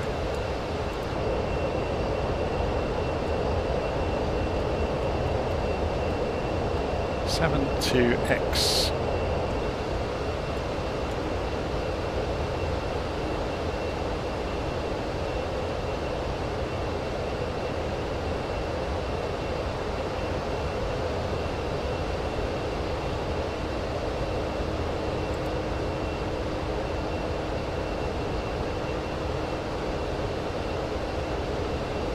Pointing the right way, and of course, yeah, because we're at a tangent to it, the numbers aren't changing on the distance.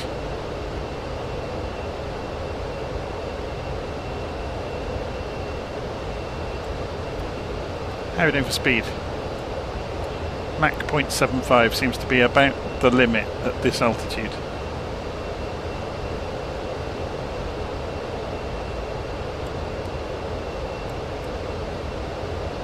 It's any nicer. Can we get ATIS at some of the airfields nearby, maybe? So let's go and have, if we hover over some of these,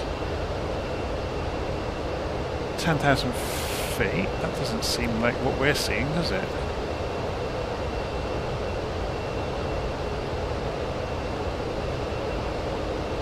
I'm just looking at their meta readouts. Okay. Oh, that's quite a long way in front of us. What about this one? So, 10,000. Variable 2 knots, cab okay.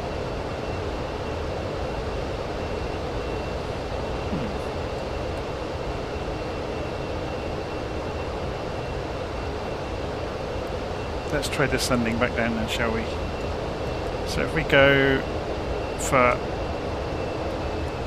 I'll pull the power back first and let it fall back down to Mach 0.7,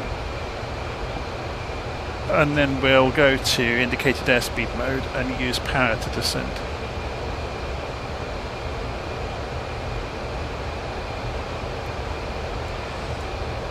It also has a control here for height mode, but I don't like it very much.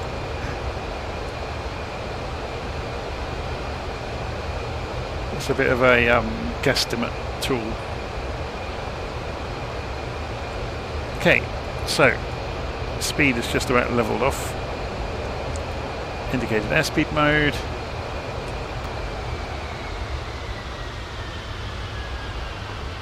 And let's see what sort of weather we've got to deal with below us. Yeah, it looks a lot clearer down there, look.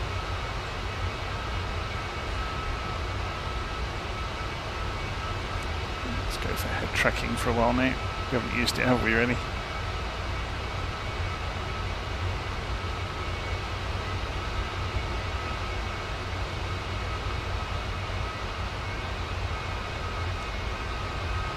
So maybe we fly the rest of this at low level, skimming the fields. Be a bit more fun, won't it?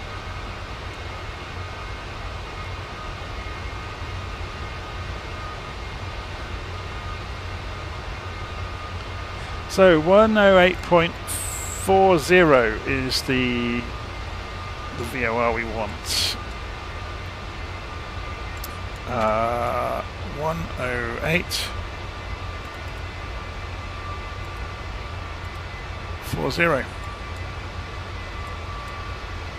And then we can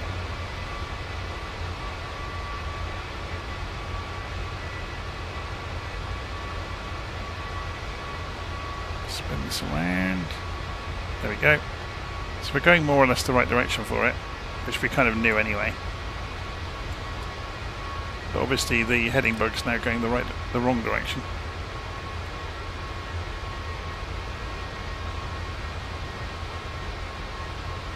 Should send your autopilot off for a bit. Mike Alpha contact Langan info on 128.905.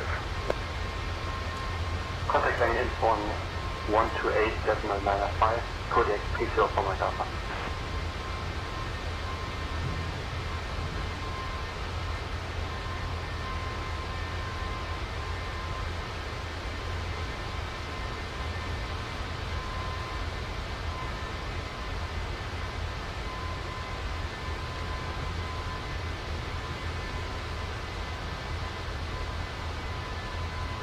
Just trying to fall down through this gap. The Vulcan is very good at falling sideways because of its shape.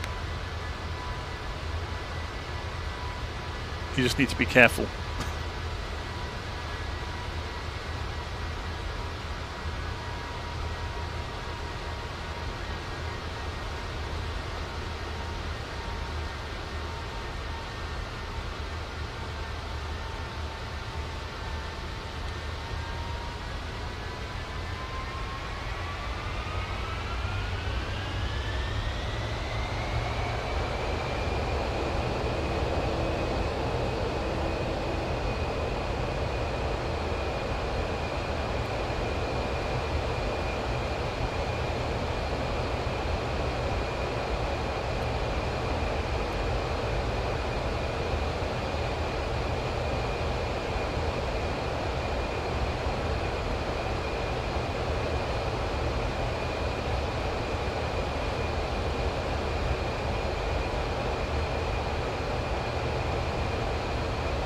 So we're just coming across this flat plain before we find our way into the mountains. I guess we need to pick a route, don't we, to get through. Doesn't really matter, to be honest.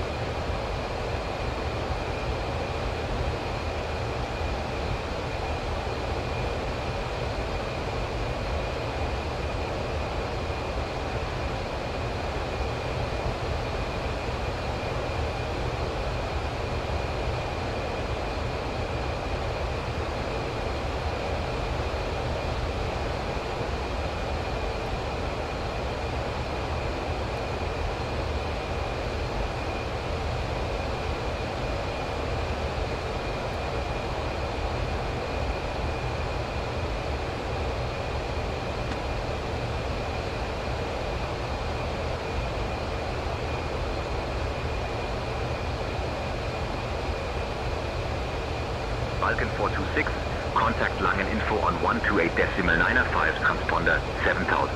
Take care. Contacting Langan Info 128.95, transponder 7000, Vulcan 426.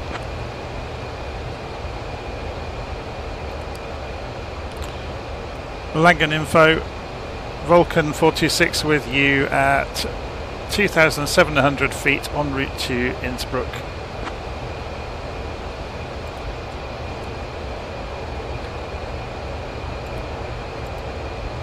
I'm going to have to do this.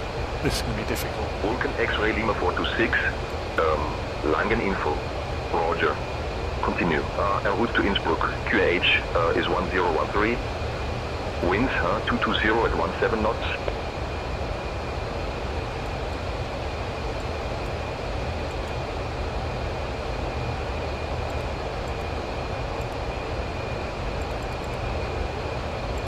Vulcan X-Ray Lima 426, Langan Info, Squawk 4453 and ident.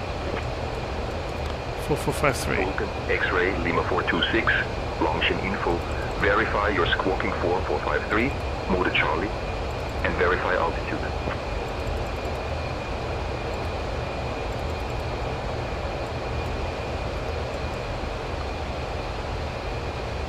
Vulcan X-Ray Lima 426, squawking 4453, altitude 3,800 feet. Vulcan X-Ray Lima 426, Langan Info, identified. 2 miles north of Tannheim Airfield at 3400 feet. Heading 144, QNH 1013. No traffic observed. Vulcan 426, Roger, squawking 4453, altitude 3800 feet acknowledged. This weather's closing in again. If it gets too bad, we'll have to climb out of it. Well, we're going to come down. We're only about 2,000 feet above the ground here.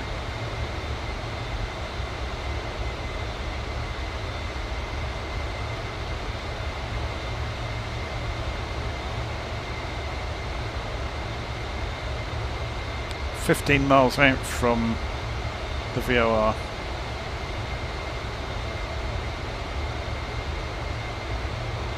It's just a very low cloud base, isn't it?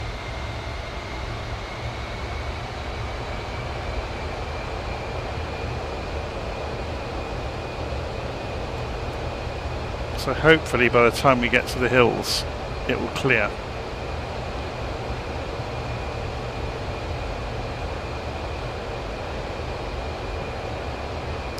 Otherwise, we're going to be going in and doing a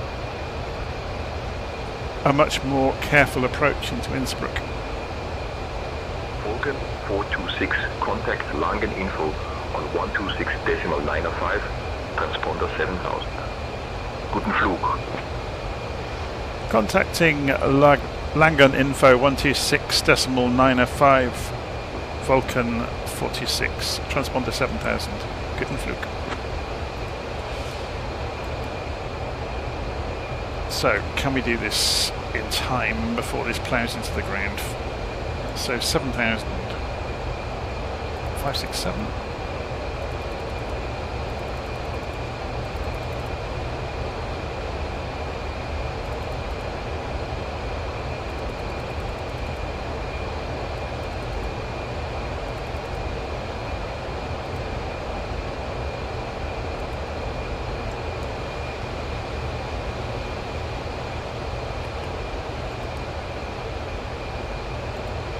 Langen Info, Vulcan X-Ray Lima 426 with you at 4,400 feet en route to Innsbruck. Presumably this is a bit odd because we've just left that Langen Info. I think it's getting a bit confused. Vulcan X-Ray Lima 426, Langen Info, roger. Continue en route to Innsbruck, QNH 1013, winds 230 at 22 knots.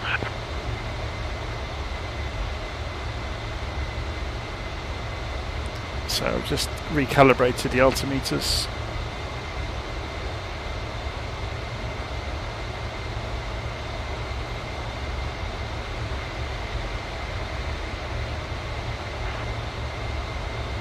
Langen Info, November 9-4 Tango Bravo, request frequency change to Friedrichshafen Tower. I think the weather's breaking for the hills, which is brilliant. Langen Info, Look at that.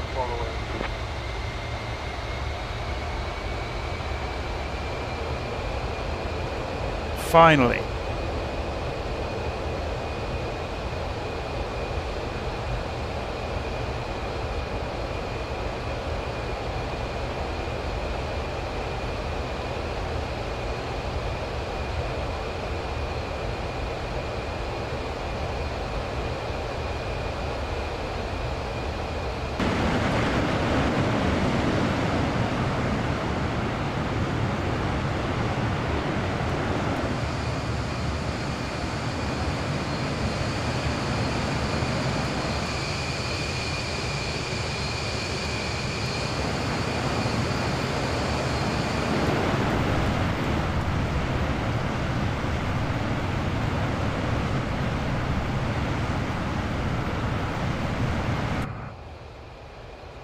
So, looking at the map to get acquainted with it, yeah, we're going to come in through that gap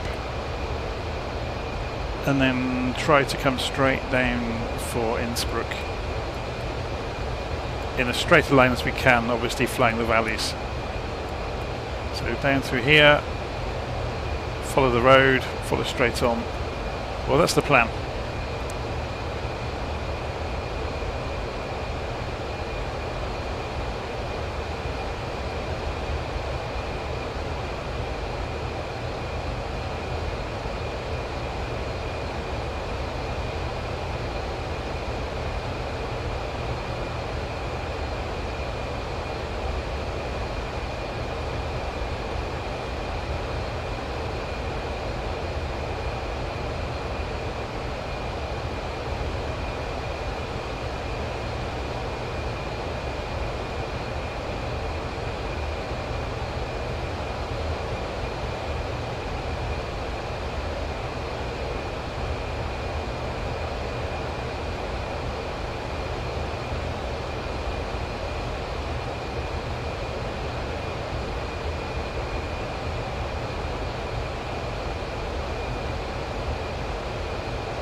Just going to descend a little bit lower, get underneath this cloud base.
Yeah, so we follow this round to the left and then straight on down the next valley.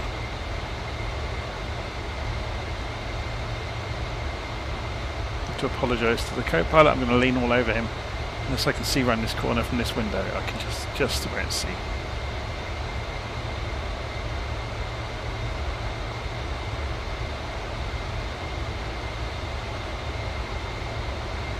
It's the only problem with the Vulcan, isn't it? The visibility is quite poor.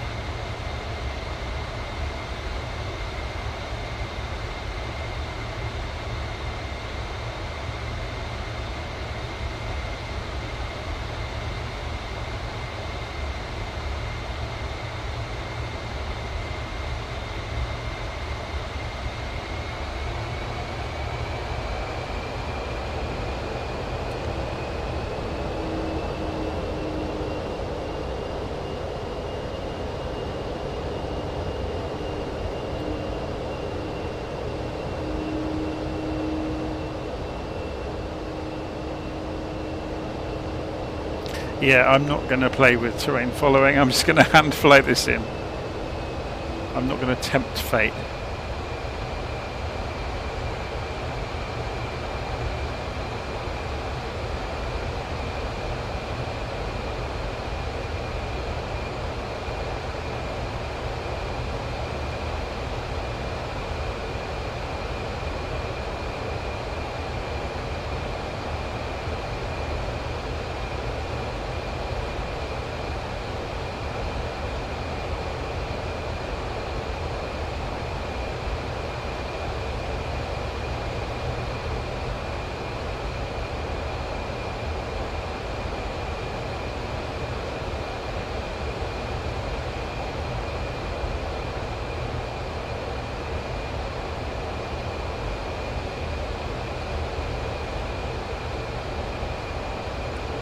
Okay, so when we get to the end of this valley, where do we go next?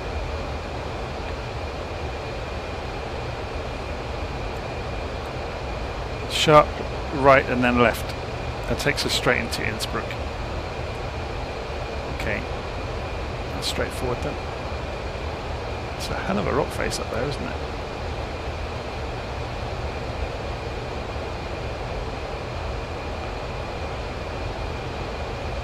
Who were we talking to last?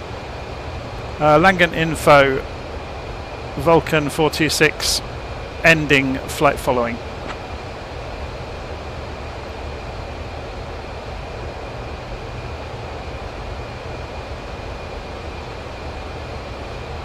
Vulcan 426, roger. Transponder VFR. You can leave the frequency. Have a nice flight. Good day, 46.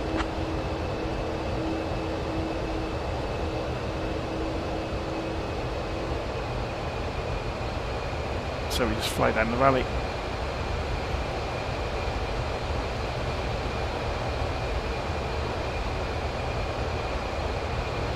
There's a lot of trees down there, isn't there?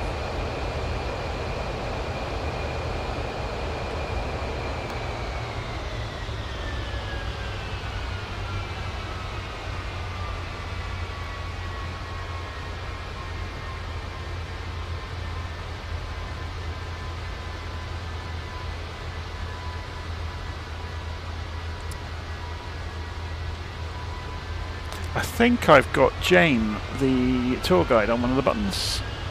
Hi Jane, how you doing?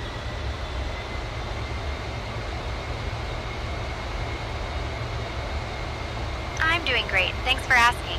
Just enjoying the beautiful views from up here. How about you? Can you tell us about the area where we are right now?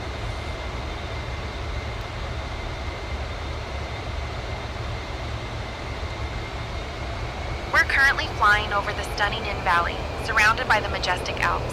This area is known for its breathtaking mountain scenery and outdoor activities like skiing and hiking. The Inn River flows through the valley, providing a beautiful contrast to the rugged peaks. It's a popular destination for both locals and tourists looking to enjoy nature. The valley has been inhabited since prehistoric times, and you can find charming villages dotting the landscape, each with its own unique character. So keep your eyes peeled for some picturesque views below. Vulcan 426, verify your squawking 4453, mode Charlie, and verify altitude.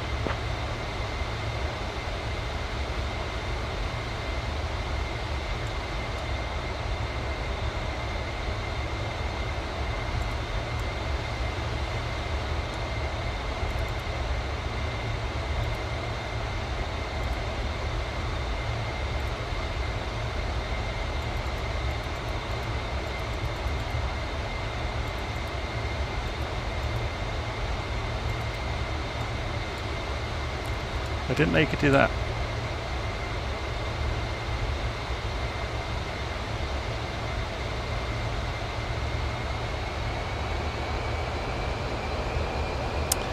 Verified squawking 4453, mode Charlie, Vulcan 46.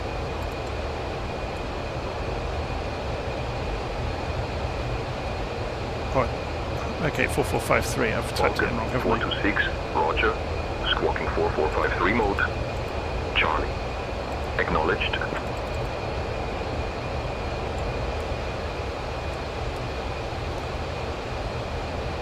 Quite why they're doing that, because I've ended flight following, I don't know. 426 identified. You're 4 miles east of Innsbruck at 3600 feet, heading 074.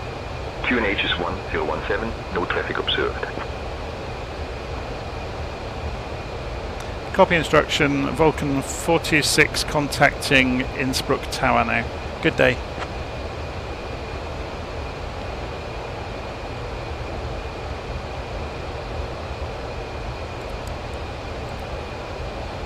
Innsbruck Tower, Vulcan X-ray Lima 426 approaching you from the west. Requesting permission to land.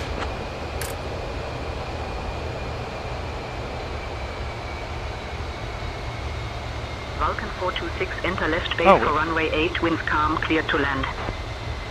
We've already passed over it. That was the Innsbruck that we passed over. I thought we were further around. Copy 83, information Romeo, IFR clearance to Tehran. Runway 8. Okay. I am working on that clearance. Stand by. Copy 83 is cleared to Tehran via the Romeo Tango Tango 1 Romeo departure. Center style departure is runway 26, the initial climb is up to 7,000, departure is 128.975, squawking 6745.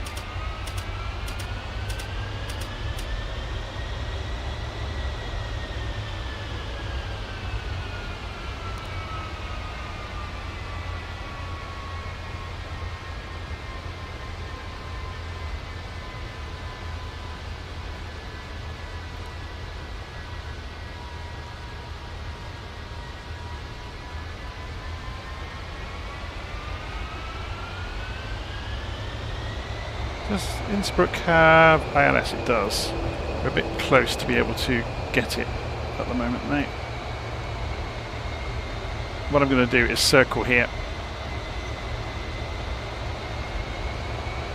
to give us half a chance. So we want for 08 11110.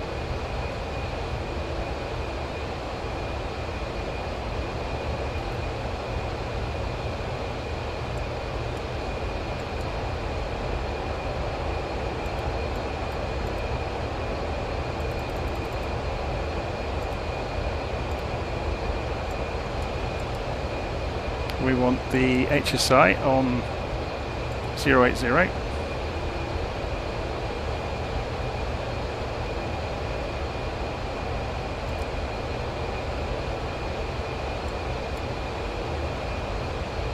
Cool.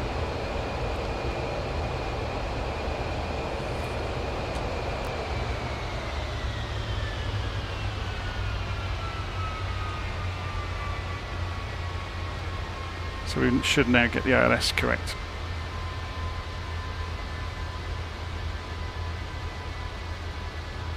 Did they actually give us landing clearance? Left base for runway 8. Yeah, but we're miles out.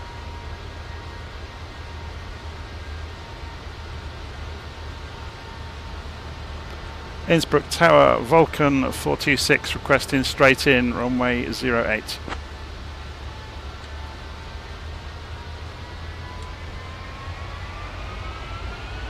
Vulcan 426, proceed straight in for runway 08, winds calm, clear to land. Clear to land, runway 08, Vulcan 426.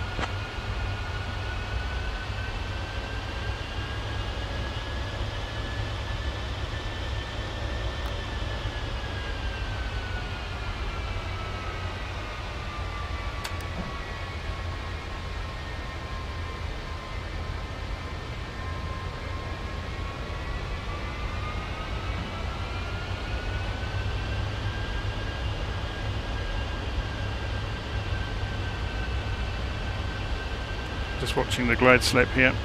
We're a little bit below it at the moment. We should fly into it. We're going to fly right over the top of Innsbruck. A bit fast. Need to get down to about 150 knots for final approach. Gallus 3, you're leaving my airspace. Frequency change approved. Frequency change approved for Gallus 3, thank you and bye-bye.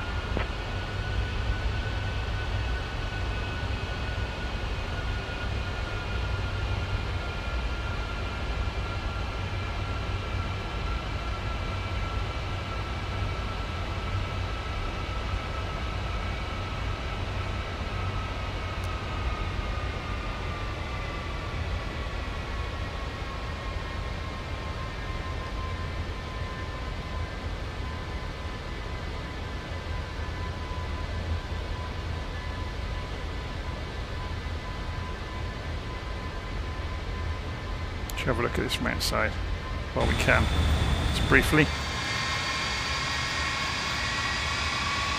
Haven't got time to go and do the lights, I'm afraid. I guess I could press L, couldn't I? Does that do it?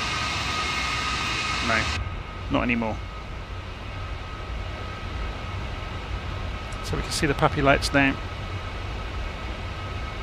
We're about on speed, a little bit fast maybe.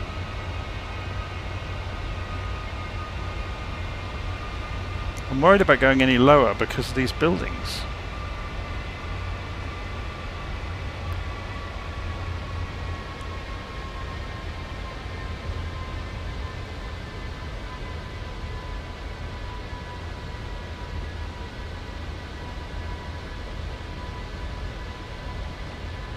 Okay, spoilers deployed and idle.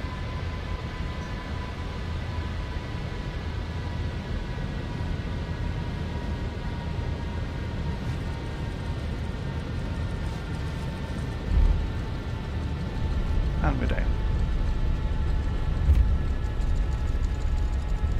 Got loads of runway, we don't need the parachute.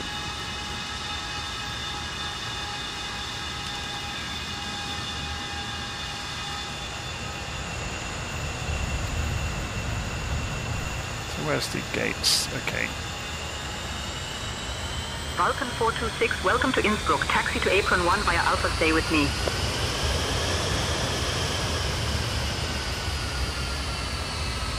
Oh, I've somehow turned on the... How have I managed that?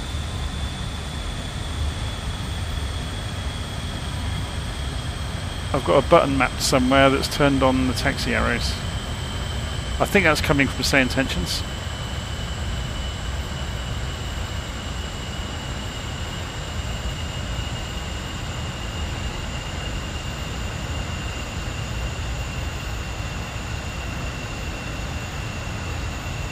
Taxi to apron 1, Vulcan 426.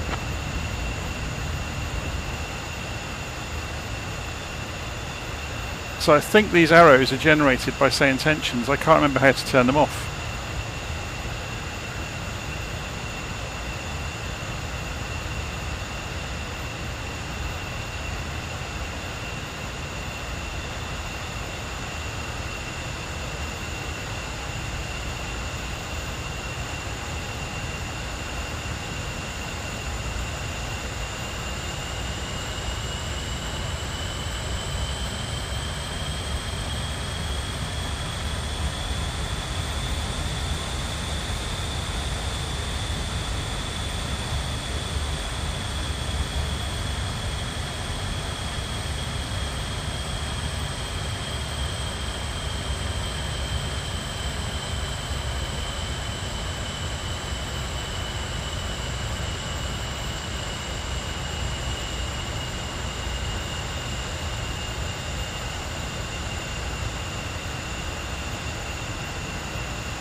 Makes you realise how big this is when you see it next to an A320, doesn't it?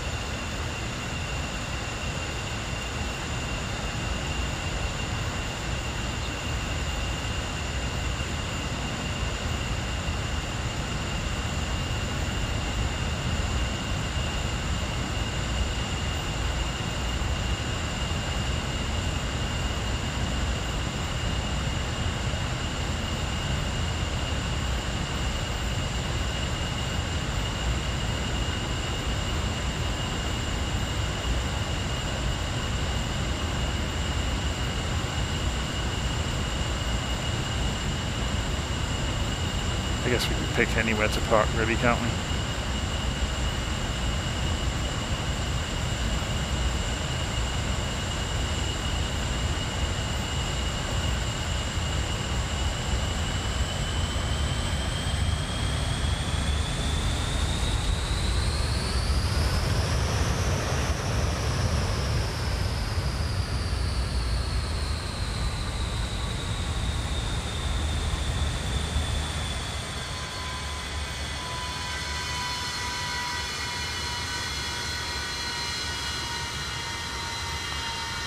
Okay.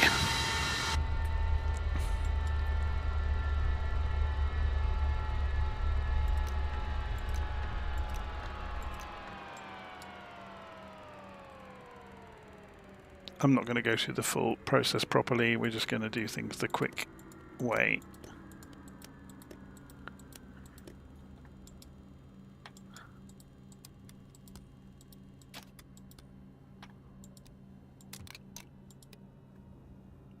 And shut that down, turn the master power off, so APU is off. And there we go. Airplane is dead. Half the switches are in the wrong positions, but I'm not going to go backwards through the list. That was good fun, wasn't it? So we go and connect some stuff outside. Go and put the ground power unit in place. And we don't need the compressor there because we're not going to start it up again. We'll open the crew door.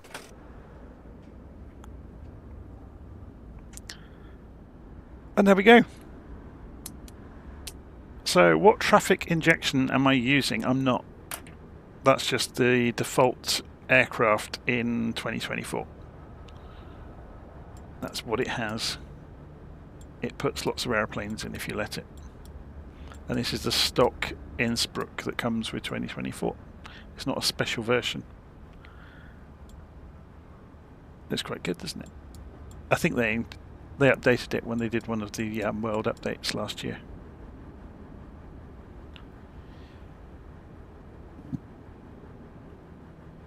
Yes, sorry. So Paul is asking about the liveries. That was your real question, I suppose. Yes, they've licensed lots and lots of liveries. 142 requesting clearance to Stansted Airport. And I'll go and end Say Intentions. Oh, there's some people walking over there. What are they doing? Where are they going? That's a long walk from the coach.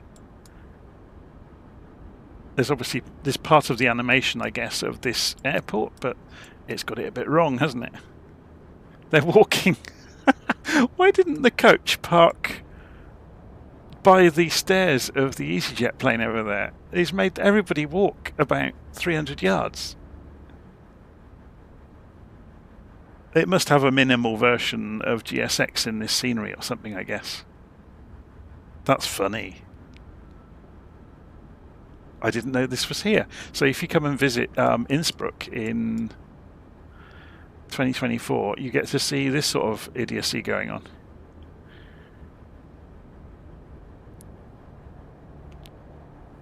I did run over the coach, didn't I? Oh, maybe that's what got it to stop there.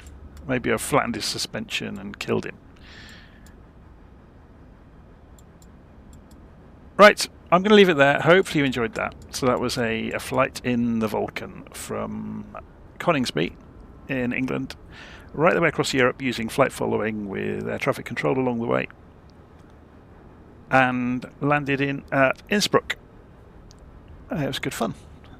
Right, I'm going to end it there. See you soon. Take care. Have a great weekend, everybody.